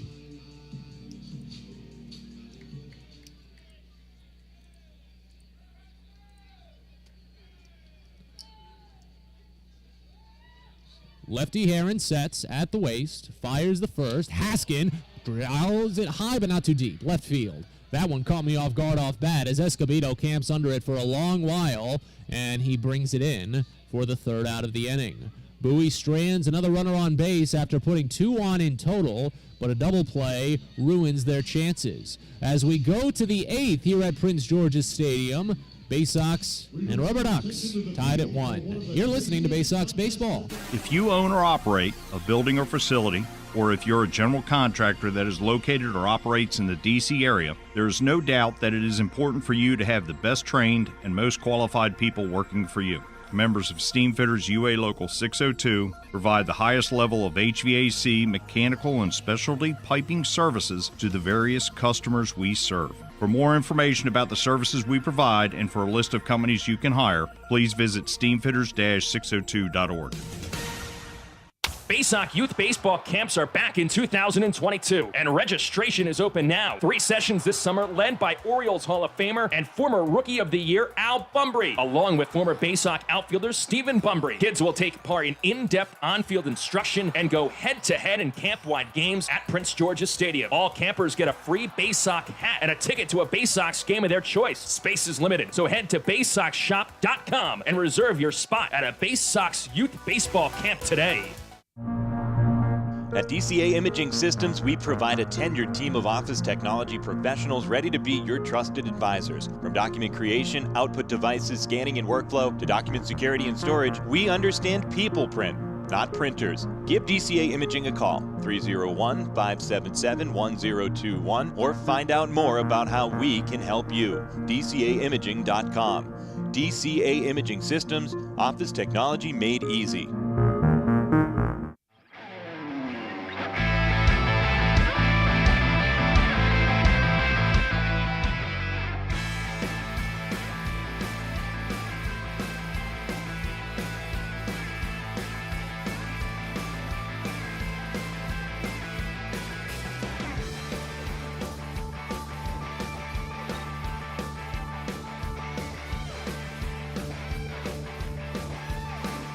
Eighth inning action here at Prince George's Stadium, a tie ball game. 1-1 between Bowie and Akron, and a new pitcher taking the mound for the Baysox, Ryan Conroy, replacing Cameron Bishop. A very clean outing for Bishop. Just wished it could have gone a little bit longer, but he ran into a bit of trouble with back-to-back walks in the 7th before stranding the runners. First pitch from Ryan Conroy to Eric Rodriguez is called for strike. Breaking ball hits the inside edge of the zone, 0-1 to open. It's Rodriguez, then back to the top of the lineup, and Jose Tena and George Valera in this frame. The 0-1 late swing pushed out to shallow right field, running a long way in Watson, but it falls in foul in the bullpen. A trio of Baysox were converging on the triangular position there of that ball, but they just couldn't get there in time. It was dead set into no man's land. 0-2 the count goes. Rodriguez is 0 for 2 on the day with a pair of groundouts. Conroy, tell you a little bit more about him when we get the moment. As the right-hander comes to terms with the next offering, he kicks and fires it. It's checked on, slider down and away, he didn't go. A ball and 2 strikes now. Ryan is a 6'3", 190-pound right-hander. Went to Elon, picked up in the 8th round of the 2018 draft. 1-2 pitch, swinging a liner, left field, base hit. Gunnar Henderson, he was squared up on it. He thought about hopping, but he realized it was too high for him. So a leadoff single for Eric Rodriguez, only his 2nd hit of the season. And that is the first time since the leadoff home run from Marcos Gonzalez that Akron has got the first batter of the inning aboard. It goes back to the top of the lineup and Jose Tena for the Ducks. Righty on lefty in the first pitch, misses away. Count begins at 1-0. Tana is 1 for 3. He's grounded out twice, singled to right field. That one came in the 3rd inning. Conroy makes his 3rd appearance with Bowie, 4th overall this season. Pickoff throw back to first, no tag as it was a little bit down the line toward home. We'll wait on the 1-0 offering. Overall on the year, Conroy has gone 1-0 with a 5.40 ERA. That equates to 3 earned in 5 innings. Next pitch misses down in the count 2-0. With Bowie, he's made 2 appearances. He struck out 6 batters, has not walked anyone. He struck out 4 batters and walked 1 in his only appearance with AAA Norfolk to start the season. Here's the 2-0. Late swing, slow roller, up toward first. Conroy's the one to scoop it. Did he apply the tag? He did. He just barely met Jose Tena up the line and recorded the 1 unassisted putout. That's a rarity. Eric Rodriguez advances to second on the ground out. And now George Valera digs in. But now you've got a runner in scoring position and still only 1 out. Valera, 2 for 4 this season with runners at second or third. He's 0 for 3 overall on the day. Righty on lefty. Conroy sets, holds at the chest closely. The first pitch. It's a fastball that comes in a bit low. 1-0 to open. Back-to-back first pitch balls from Ryan Conroy. He's making his first appearance since the Binghamton series. About 5 days ago, he came out, tossed an inning, gave up 2 earned with a home run, struck out 2, didn't walk anyone. Here's the 1-0. Check swing, pitch low, no appeal, 2-0. Bowie had already fallen behind in that game, and the 2-run home run that Conroy gave up only deep into the cut. It was 7-6 when he entered, 9-6 when he departed. Here's the 2-0. Swing and a miss. Got him chasing on a changeup away. Valera was expecting something fast after back-to-back breaking pitches missing, but it didn't happen. Conroy sticking with the soft stuff. Runner at second, 1 away here in the top of the 8th inning, a 1-1 game. Identical line scores. 1 run on 4 hits with no errors for each. 2-1. Breaking ball misses up and away the curve that time. 3 balls and a strike now. Conroy, he's got a hefty offering between a 4-seam fastball, a sinker, a curveball, a split slider cutter. They call that one a sluter sometimes. And then the split finger fastball as well. Here's the 3-1. Fastball misses down, and that's ball 4. So a walk to George Valera here with 1 out in the top of the 8th inning. It's the 4th walk allowed by Baysox pitching, and the first walk given up by Conroy this season while with Bowie. So here's Brian Rocchio. Switch hitter will bat lefty. He's only 2 for 11 with runners in scoring position this season. But Maverick Handley will come out and have a brief chat with his battery mate. Tells him one quick word, I imagine maybe a first pitch or 2 on what to offer to Rocchio, and he's already back behind the dish. Now, does that count as a step-off? I wonder. Because it is in all these rule changes are in the spirit of increasing the pace of play, and that's obviously something to slow down the pacing.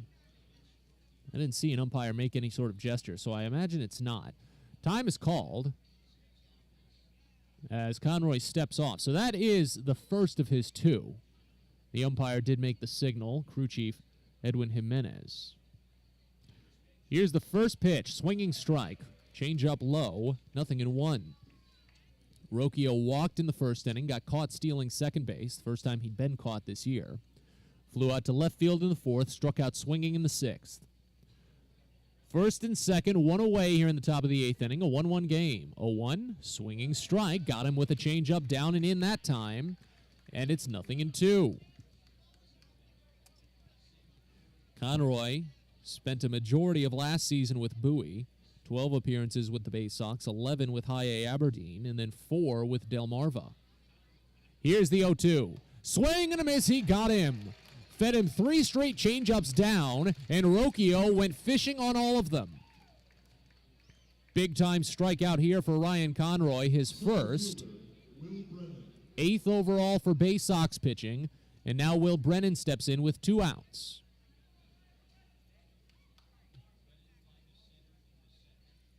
Before Eric Rodriguez led off this inning with a single, Will Brennan had the last base hit for Akron all the way back in the 4th inning. He singled up the middle and got left at first. First pitch. Lefty watches a called strike on a wide changeup away. 0-1 to get it started. It's back-to-back first pitch strikes for Ryan Conroy after delivering back-to-back first pitch balls. Here's the 0-1. In the dirt just a bit. Good scoop by Maverick Handley. Count evens. Brennan, 5 for 8 with runners in scoring position this season. That's a 1583 OPS. 10 runs driven in. He's not struck out. Conroy sets. Split the middle of the rubber. A very closed stance. The 1-1. Curveball misses low. Count to 2-1. No action in either bullpen right now. Looks like it would be Tim Herron to continue the game for Akron when we move to the bottom of the 8th. As Conroy looks to keep the game tied, the Baysox will try to retake the lead for the first time since they had it in the top of the 3rd. Here's the 2-1. Called a strike. Fastball, middle down. Runs the count even. Big chance here for Conroy. Takes his time looping around on the mound before footing the rubber. He's only got 11 seconds to fire. He comes set with 4 on the clock. The 2-2 pitch. Swing and a miss. He got him. Pitch in the dirt as Handley recovers. Fires to first to end the frame. What a bounce back for Ryan Conroy. Back-to-back punch-outs to strand 2. We go to the bottom of the 8th here at Prince George's Stadium. It's a tense one. Akron and Bowie tied at 1. You're listening to Baysox Baseball. Pest Now is proud to partner with the Bowie Baysox and provide their pest control services. For all your residential and commercial pest control needs, call Pest Now. For general pest control, termite control, mosquito control, and all other pest control services, call Pest Now. You can reach us at 301-231-8300 or visit us online at www.pestnow.com.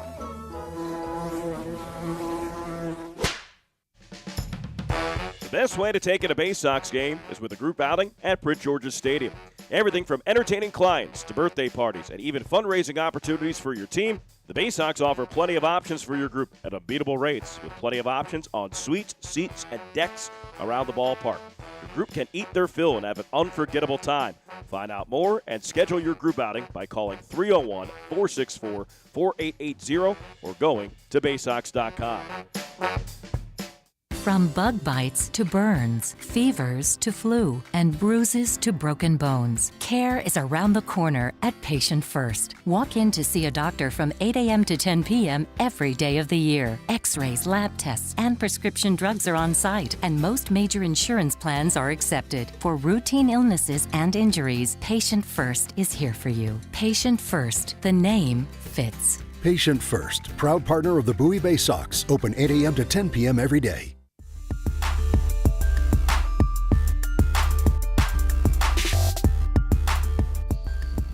Bottom of the 8th inning here at Prince George's Stadium, a 1-1 game.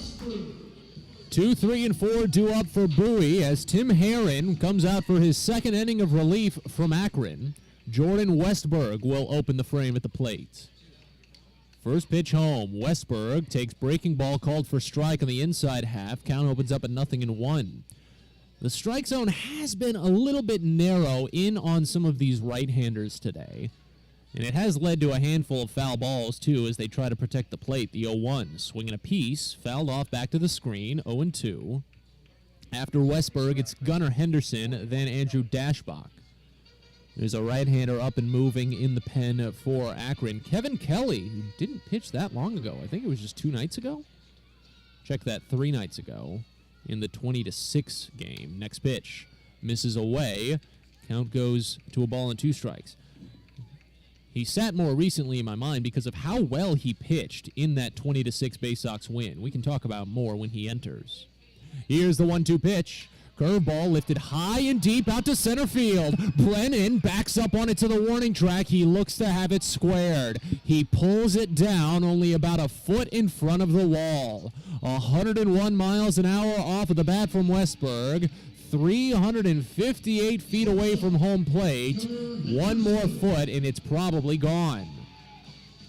But in the scorecard, a simple fly out to center field, and there's 1 gone here in the 8th.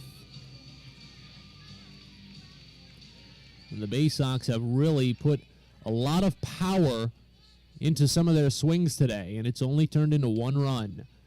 First pitch to Gunnar Henderson, misses high, 1-0 to start.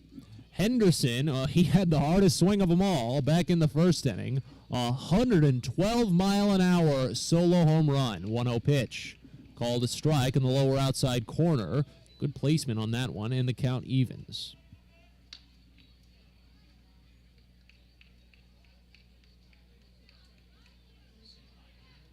Here's the 1-1. Curveball. Called a strike, top half of the zone. And the count goes to a ball and 2 strikes now.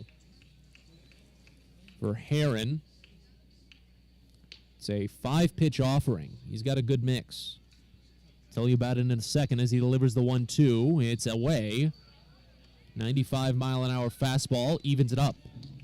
It's a 4-seam fastball, a sinking 2-seamer. He's got a cutter, a slider, and a change. It's intriguing that the changeup is on the back end of his repertoire. The 2-2. Check swing in the dirt. Fills it up on Henderson after falling behind 1-2. This Guardians organization, they really like to develop the changeups of some of these arms, especially in their starters. And that's not the case here for Heron. The 3-2. Swing and a miss. Changeup away. Got him with it that time, and Henderson comes up empty. First strikeout for Tim Heron. 2 gone here in the 8th inning. First baseman, Andrew Dashbach. Here's Andrew Dashbach. We could be ticketed for the Baysox 2nd consecutive extra inning game if we continue at this pace. First pitch to the right-hander Dashbach is bounced slowly foul, third base side. It might have hit off of Dashbach himself. 0-1. Andrew is 0 for 2 on the day. Walked in the 4th inning, got to second base on a wild pitch, and was left stranded.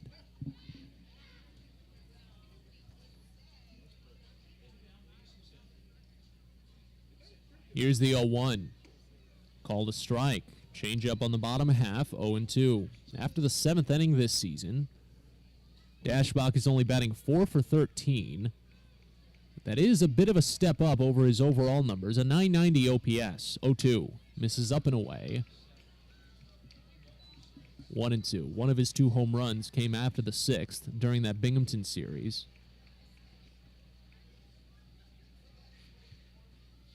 The 1-2 comes in. Swinging a laser left side base hit. Past the glove of the shortstop, Tana. Dashbach cruises into first easily. A 2-out single for him. More of that 2-out hitting from Bowie, but they need a little bit more of it to take the lead here. Joey Ortiz will step in, but before he sees a pitch, we will see a pitching change. Ruglis Odor is out of the dugout. Hasn't gotten the ball yet, but he has made the call for the switch. So a new hurler coming up for Akron. We'll tell you about it after this. It's 1-1 in the bottom of the 8th. You're listening to Baysox Baseball. A birthday bash with the Baysox is the best time at the ballpark. Bring your friends and family out to celebrate and be the star of the show. Dance on the dugout with Louie, play games in the stadium, introduce a batter in the game, and you'll even get to have the stadium sing for you. Baysox birthday parties, an unforgettable, one-of-a-kind experience at Prince George's Stadium. Book yours by calling 301-464-4880 or at baysox.com. From sprains to stitches, sore throats to stomach aches, and pulled muscles to poison ivy, care is around the corner at Patient First. Walk in to see a doctor from 8 a.m. to 10 p.m. every day of the year. X-rays, lab tests, and prescription drugs are on site, and most major insurance plans are accepted. For routine illnesses and injuries, Patient First is here for you. Patient First, the name fits. Patient First, proud partner of the Bowie Baysox. Open 8 a.m. to 10 p.m. every day.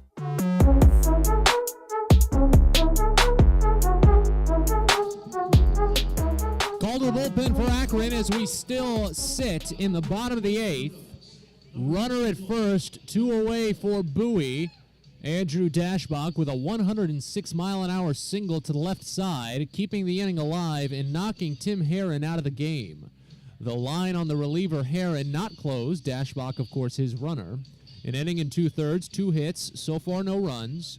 1 strikeout and 1 walk, that's it. Kevin Kelly is the new pitcher on the mound. Second appearance this series for him.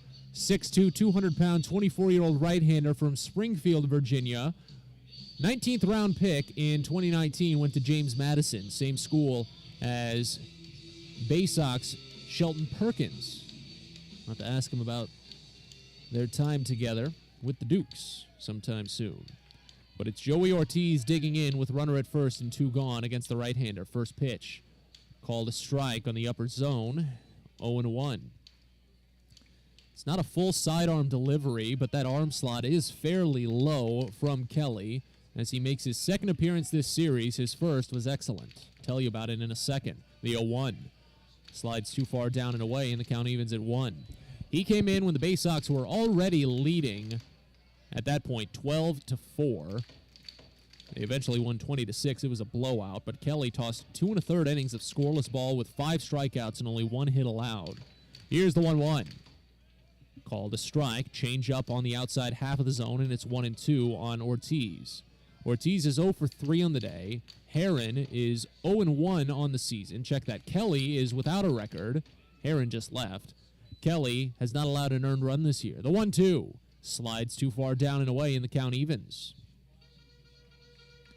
Kelly has struck out 12 batters this year in 7 innings. He's only walked 1. He's inherited just 1 runner, and he left him stranded. He inherits a runner here with Dashbach at first, and a 2-2 count now on Ortiz. The pitch home is bounced to third, but foul. That one trickles to a crawl onto the warning track in front of the Akron dugout, and the count stays. In the top of the 9th, it'll be the bottom half of the Akron lineup, starting with the number 5 batter, Micah Prees. Ryan Conroy will pitch the 2-2. Swing and just a piece. A splinter of the bat as it rolls back behind the batting circle. And the count evens.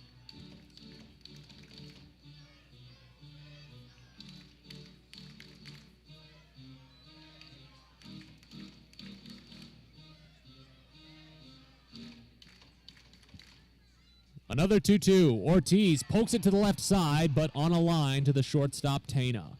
He picks it just above from taking a knee, and the inning is over. The Baysox strain the go-ahead run at first base, and as we go to the 9th, the Baysox will try to walk it off for the second consecutive night, but Ryan Conroy needs to keep Akron from scoring. We'll see what happens when we come back. It's 1-1. You're listening to Baysox Baseball. Come celebrate Mother's Day with the Baysox on Sunday, May 8th as they take on the Washington Nationals affiliate, the Harrisburg Senators. Have a lovely afternoon with Mom at the ballpark and cap it off by having a catch in the outfield after the game. It's a 1:05 first pitch for Mother's Day at Prince George's Stadium, and special ticket packages are available but limited, so get yours now at 301-464-4865 or at baysox.com.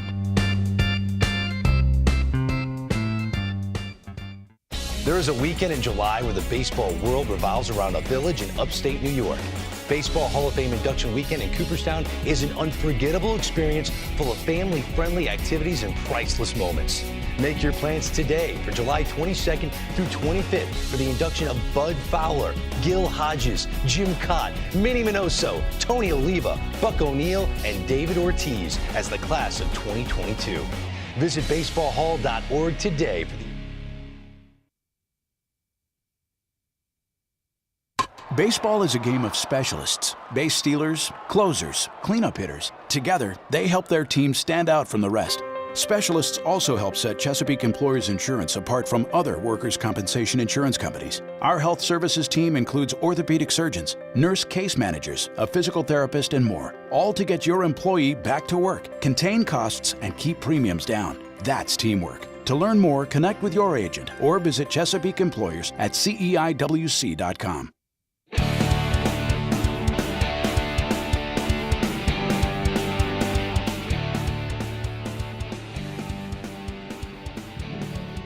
Ninth inning of a tie ball game here at Prince George's Stadium. Bowie and Akron still knotted at 1 after each side collected a solo home run early. The Baysox got theirs from Gunnar Henderson in the first. The Ducks got it from Marcos Gonzalez in the third, and it's been the pitching ever since. Ryan Conroy back to work. He faces Micah Prees, and the first pitch is bounced foul, first base side. Rolled in front of the Baysox dugout and bounces back to the coaching box. 0-1. It'll be Prees, Julian Escobedo, and Marcos Gonzalez. Conroy winds and deals the next. Raking ball misses just high. 1-1. Matt Sabatis with you on a very lovely night here in Bowie. It was 70 degrees and cloudy at first pitch. The temperatures have dipped slightly, but we're still sitting pretty. 1-1. Inside sends him down to earth as Prees more so just kicked his own legs out from under him to avoid getting hit by the pitch and fell into a push-up position. Huh. Oh, goodness. I'm not even that athletic to think about it.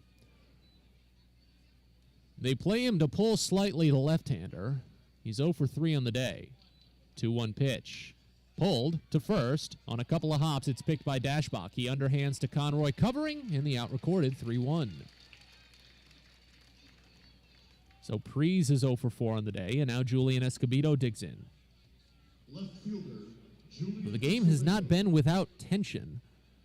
Akron, after their solo home run, didn't get a runner back into scoring position until the 7th when they drew a couple of walks, and then they did it again in the 8th. Had runners at first and second in both frames, but both times left stranded. First pitch to Escobedo is a curveball called for strike on the bottom half of the zone. 0-1. The Baysox, on the other hand, they've had runners in scoring position a ton. Happened in the 3rd, the 4th. The 0-1. Bounced foul. First base side. 0-2. After the 4th, happened again in the 5th, then the 6th. Could have happened in the 7th, but a double play took away that opportunity. Akron 0 for 3 with runners in scoring position. The Baysox 0 for 7. Here's the 0-2. Fouled off. Tip on the top of the wood there and back to the screen. Count holds. Conroy, in his previous 2 outings with Bowie, tossed 32 pitches in the first, only 16 in the second. But again, he came in a game that Bowie was already losing and didn't need to finish too much of that inning. He finished the game overall as the 0-2 tails inside to run the count to a ball and 2 strikes. So far here, he's at 28. It's already the most he's thrown this season. 1-2. Misses down, and the count evens. That does include his single appearance up with AAA Norfolk. But he's got starting experience, too. As the 1-2 comes in. Swinging a line drive out to deep right field. Watson turning on it. He looks up and watches it bounce off the wall. Motoring into second and getting in standing, Escobedo with his 3rd double of the year. Watson had a tough read on that one as the ball kind of died on first bounce against the wall. He expected it to come a little bit closer to him, but it fell and really didn't roll too much on the warning track. This is the 3rd consecutive inning that Akron has put a runner into scoring position. In the 2nd consecutive inning, they've done it with only 1 out. Conroy got out of it last inning with back-to-back strikeouts, but now here's Marcos Gonzalez. First pitch. Hits him. That one square in the back. Only 80 miles an hour on the breaking ball, so not the worst thing, but boy, did that one just nail him between the shoulder blades. First and second now for Daniel Schneemann. And again, I've said it just about each time he stepped up with runners on base in this series. If you want to get the quick out, so far this year, Daniel Schneemann is the one. First pitch, misses away, 1-0.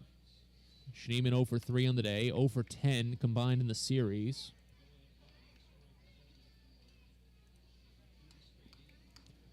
And again, only 188 on the year coming into this game. Conroy delivers the 1-0. Fastball bounces in. Handley smothers it. And it's 2-0. You don't want to walk him.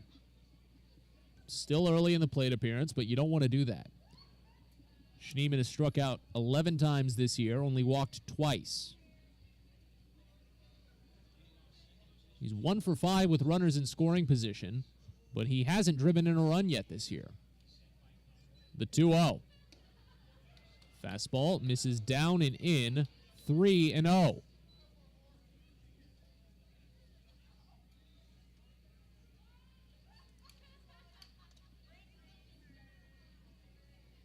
Shaded a bit on the first base side of the rubber. Conroy comes set. First and second with 1 out.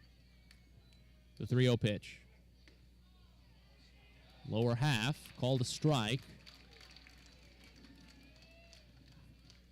Gets a little bit of that Bronx cheer, and the count goes to 3-1. Big opportunity here for Conroy. The next pitch. Swinging a slow bouncer up the line at first. It's going to be picked by Conroy and taken to the bag himself. As the runners advance, the second out is recorded. But how often do you see that? A pitcher recording 2 different one unassisted putouts in the same outing. A relief pitcher. It's one of the best things about baseball. You're always going to see something new every day. Here's Eric Rodriguez now with 2 runners in scoring position. Escobedo at third, Gonzalez at second. Rodriguez had a single in his first plate appearance against Conroy. He's 1 for 3 overall. First pitch. Fastball just gets off of the knee of Handley, but it stays in the batting circle, so the runners can't go anywhere. That was a bit of a risky one. Handley was able to pounce on it. 1-0 to start. That's 3 consecutive first pitch balls for Ryan Conroy when you include the hit by pitch of Marcos Gonzalez. Here's the 1-0 to Rodriguez. Slider misses inside. 2-0. He started out 3-0 on Schneemann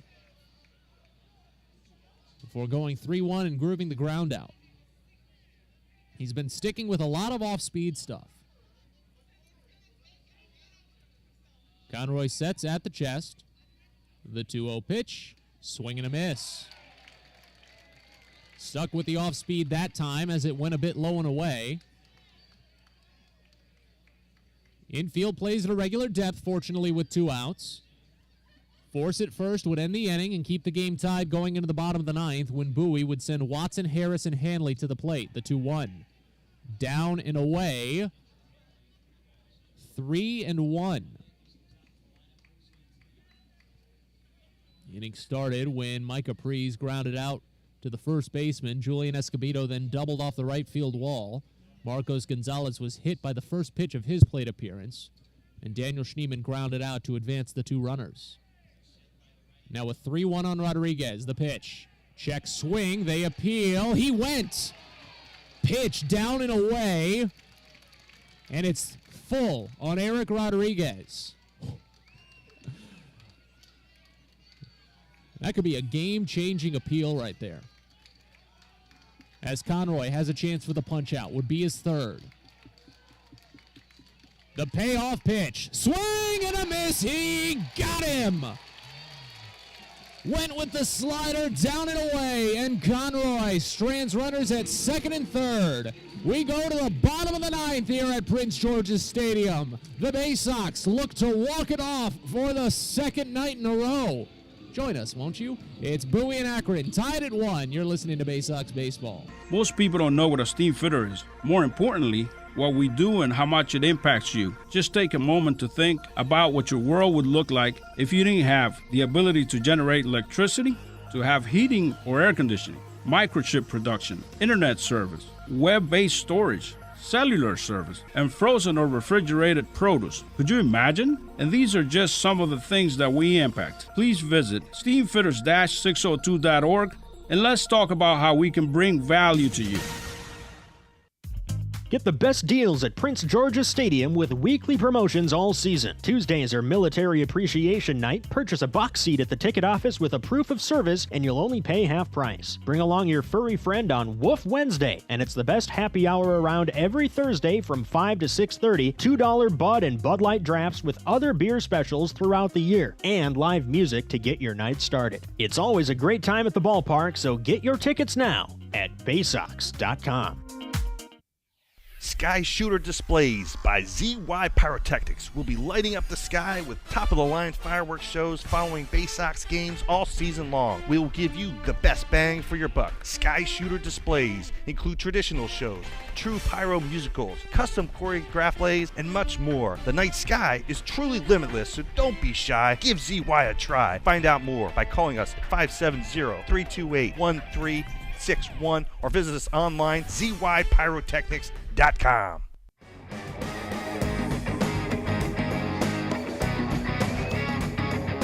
of the ninth of a 1-1 game here at Prince George's Stadium. The Baysox and the Rubber Ducks trying not to go to extras for the second consecutive night. It'll be Zach Watson, Dylan Harris, and Maverick Hanley due up for Bowie.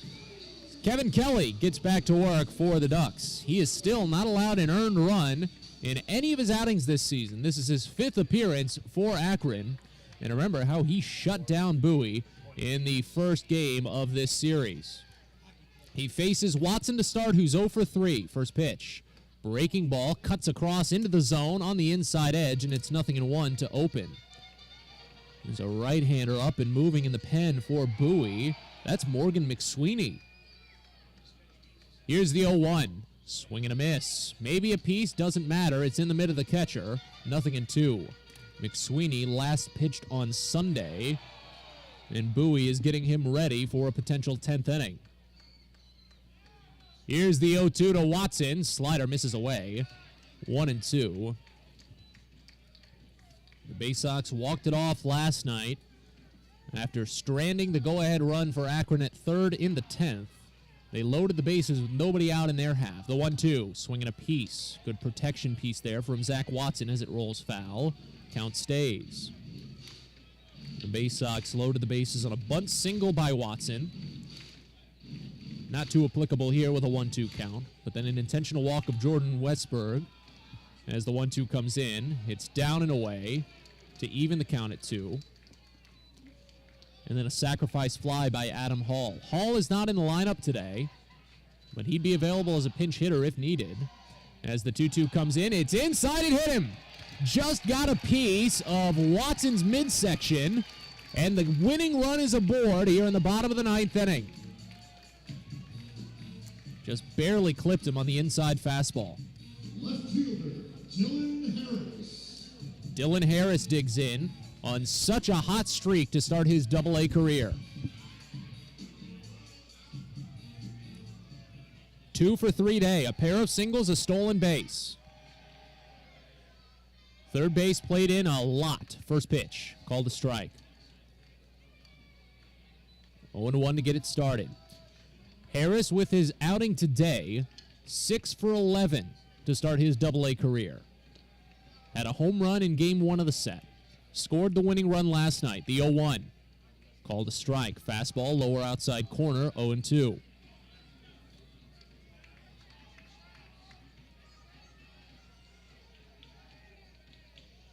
Kelly has 1 save under his belt in his only opportunity. Not a safe situation here, though. The 0-2 slapped the other way toward the corner and falling for a base hit. Watson tries to go first to third, and it gets by Escobedo. The go sign put on. Watson comes home. The throw is late, and the Baysox walk it off for the second night in a row. They mob Harris in the outfield, splash him with water with the celebration continuing. 4 straight wins for the Baysox, and a big one tonight to take the series from Akron. What a finish as Dylan Harris gets it done. 2-1 the final, and we've got a fantastic Baysox postgame coming your way in just a little bit. We'll be back in a few seconds from Prince George's Stadium. You're listening to Baysox Baseball. At DCA Imaging Systems, we provide a tenured team of office technology professionals ready to be your trusted advisors. From document creation, output devices, scanning and workflow, to document security and storage, we understand people print, not printers. Give DCA Imaging a call, 301-577-1021, or find out more about how we can help you. DCAimaging.com. DCA Imaging Systems, office technology made easy. It takes time to get rich, flavorful coffee beans from the lush mountain regions of Colombia and Brazil to Royal Farms. But less than a minute to get yourself a delicious hot cup of the finest and freshest coffee in the world. Because Royal Farms' new Swiss-made coffee machines grind those rich, flavorful coffee beans and brew them one magnificent cup at a time. It's why Royal Farms makes the freshest and best coffee in the world. Real fresh, real fast. Royal Farms. Fielder's Choice Flex Packs with the Bowie Baysox. The best value to see the best games at Prince George's Stadium. You could save up to 30% on your selected seat from day one and enjoy a number of exclusive member benefits, including flexible exchange options, discounts on suite rentals, special access to the Diamond View restaurant, and a free members collectible at your first home game of the year. Get your pack now by calling 301-464-4865 or heading online to baysox.com. It's now time for the Bowie Baysox post-game show. Let's head back to the ballpark with Matt Sabanas. What an incredible finish this evening from Prince George's Stadium as we get started with Baysox postgame. Bowie walks off for the second consecutive night as the Baysox take this one 2-1, your final score. Matt Sabatas with you from Prince George's Stadium. I wanted to get started on the recap, but I've lost my pen. There it is. I threw it in the celebration, as I'm kind of known to do. So we'll recap this one. It was pretty quick between the two sides, as until the ninth inning, the entire scoring came off of just 2 solo home runs. That was it. The Baysox got it going in the bottom of the first when Gunnar Henderson lifted his first, finally, double-A home run in the regular season, a cathartic blast to right field, 112 miles an hour off the bat to make it 1-0. Brandon Young picked up the start for Bowie, and while he opened with 2 scoreless frames, he did allow a game-tying solo home run to Marcos Gonzalez, opening up the third. And that would be it for quite a long while. Bowie got some excellent pitching out of Cameron Bishop and both Ryan Conroy. Conroy did dance around base runners, but when they needed him most, he delivered. Conroy stranded runners in scoring position in the 8th and 9th innings, including runners at 2nd and 3rd in the 9th inning. Meanwhile, Akron got good outings from Xavion Curry, who eventually went 4 2/3, and then even better outings from Kyle Marmon and then Tim Herron. They each pitched scoreless, but then Kevin Kelly finally ran into just a tiny bit of trouble when the Baysox found that rhythm that they are oh so good at. In the bottom of the 9th, Zach Watson was just barely clipped by a pitch on his midsection inside. It was a fastball. Pushed him to first.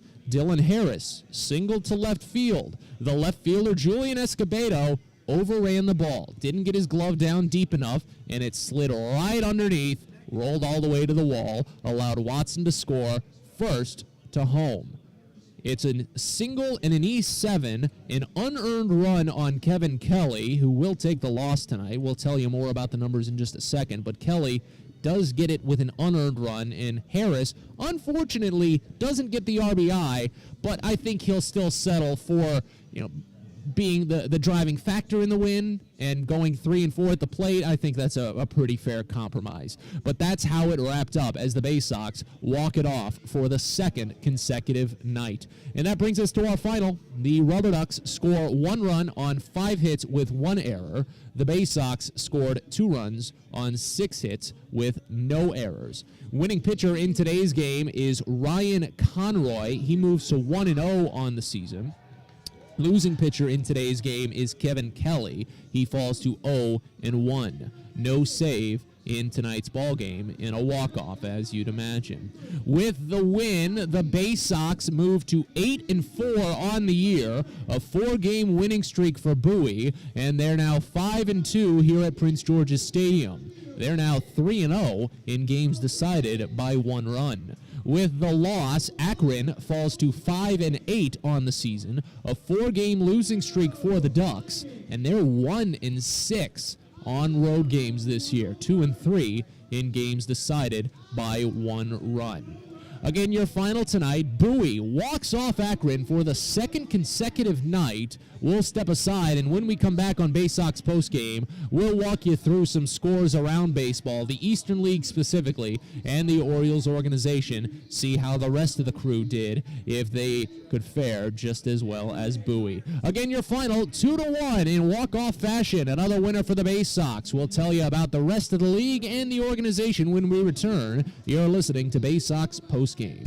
Everyone deserves a great smile, and Rad Orthodontics is here to help you, Bowie Baysox fans. Rad Orthodontics accepts most insurance, and whether it's braces or Invisalign aligners, anyone can get the smile they've always wanted with our flexible payment options. With 2 of the country's leading orthodontists right here in the D.C. area, we love to see Baysox fans smile with confidence. So get that amazing smile you deserve. Visit radsmile.com today and book your free consult. That's radsmile.com for Rad Orthodontics, official smile provider of the Bowie Baysox.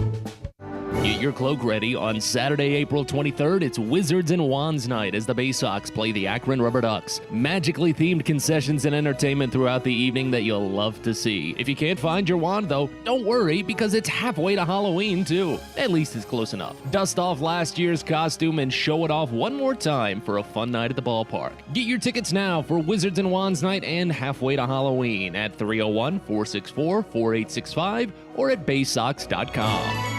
From sprains to stitches, sore throats to stomach aches, and pulled muscles to poison ivy, care is around the corner at Patient First. Walk in to see a doctor from 8 a.m. to 10 p.m. every day of the year. X-rays, lab tests, and prescription drugs are on site, and most major insurance plans are accepted. For routine illnesses and injuries, Patient First is here for you. Patient First, the name fits. Patient First, proud partner of the Bowie Baysox, open 8 a.m. to 10 p.m. every day.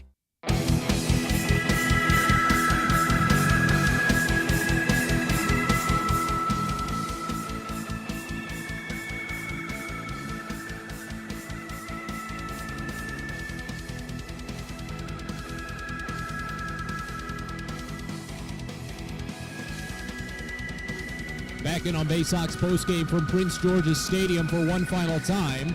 Following an incredible 2-1 walk-off winner for Bowie, their second consecutive walk-off, their 4th consecutive win, and it sets us up nicely to look around the rest of the Eastern League, see if Bowie can finally jump over Harrisburg and sit atop the Eastern League as a whole. Unfortunately, as I set you up with that one, I got to give you the bad news that no, that's not going to happen. Harrisburg demolished Reading today 7-2. They had a 5-0 lead at one point and had no issue cruising to their 9th victory. So Harrisburg is 9-4 on the year, while the Baysox are 8-4. The rest of the league has gone to a final. Portland walked off Binghamton tonight, 3-2 the final at Hadlock Field. Altoona, they got a bit of a scare from New Hampshire over at People's Natural Gas Field. It was 8-2 curve going into the top of the 9th inning. New Hampshire plated 5 runs in the frame before Altoona finally got away with the 8-7 win. Erie taking down Richmond this evening 6-5, and then one game actually still in action. Somerset and Hartford have been playing a little late. Slow games there at Dunkin' Donuts Park, but the Patriots are ahead 6-4 in the bottom of the 8th in that one. Around the Orioles organization, the only team that did not pick up a victory was Lowe Delmarva. They fell to Myrtle Beach for the second consecutive night, 5-2 the final today. The Shorebirds are the only team in the system with a losing record at this point. They're 5-8. Norfolk just snuck past Durham after getting walloped last night, but the Tides rebounded for a 5-4 winner. They're 11-5. And Aberdeen cruised past Greensboro 7-4, the final down in North Carolina. But again, the final that matters is Bowie. 2-1, another walk-off winner for the Baysox, and it sets them up for an opportunity to make it 5 in a row tomorrow when they send Antonio Velez to the mound. Daniel Espino will be the starter for Akron. No record, a 2.08 ERA for him. Velez for Bowie is without a record and a 5.19 ERA. 6:35 first pitch for that game. That means we've got a pregame show brought to you by DCA Imaging Systems coming your way at 6:15. One final time, though, from Prince George's Stadium, your final tonight. Bowie walks off Akron 2-1. As Matt Sabat is saying, we'll talk to you tomorrow. Thanks for listening to Bowie Baysox Baseball. We hope you enjoyed today's game and join us next time for another exciting broadcast coming up soon. This has been a presentation of the Bowie Baysox.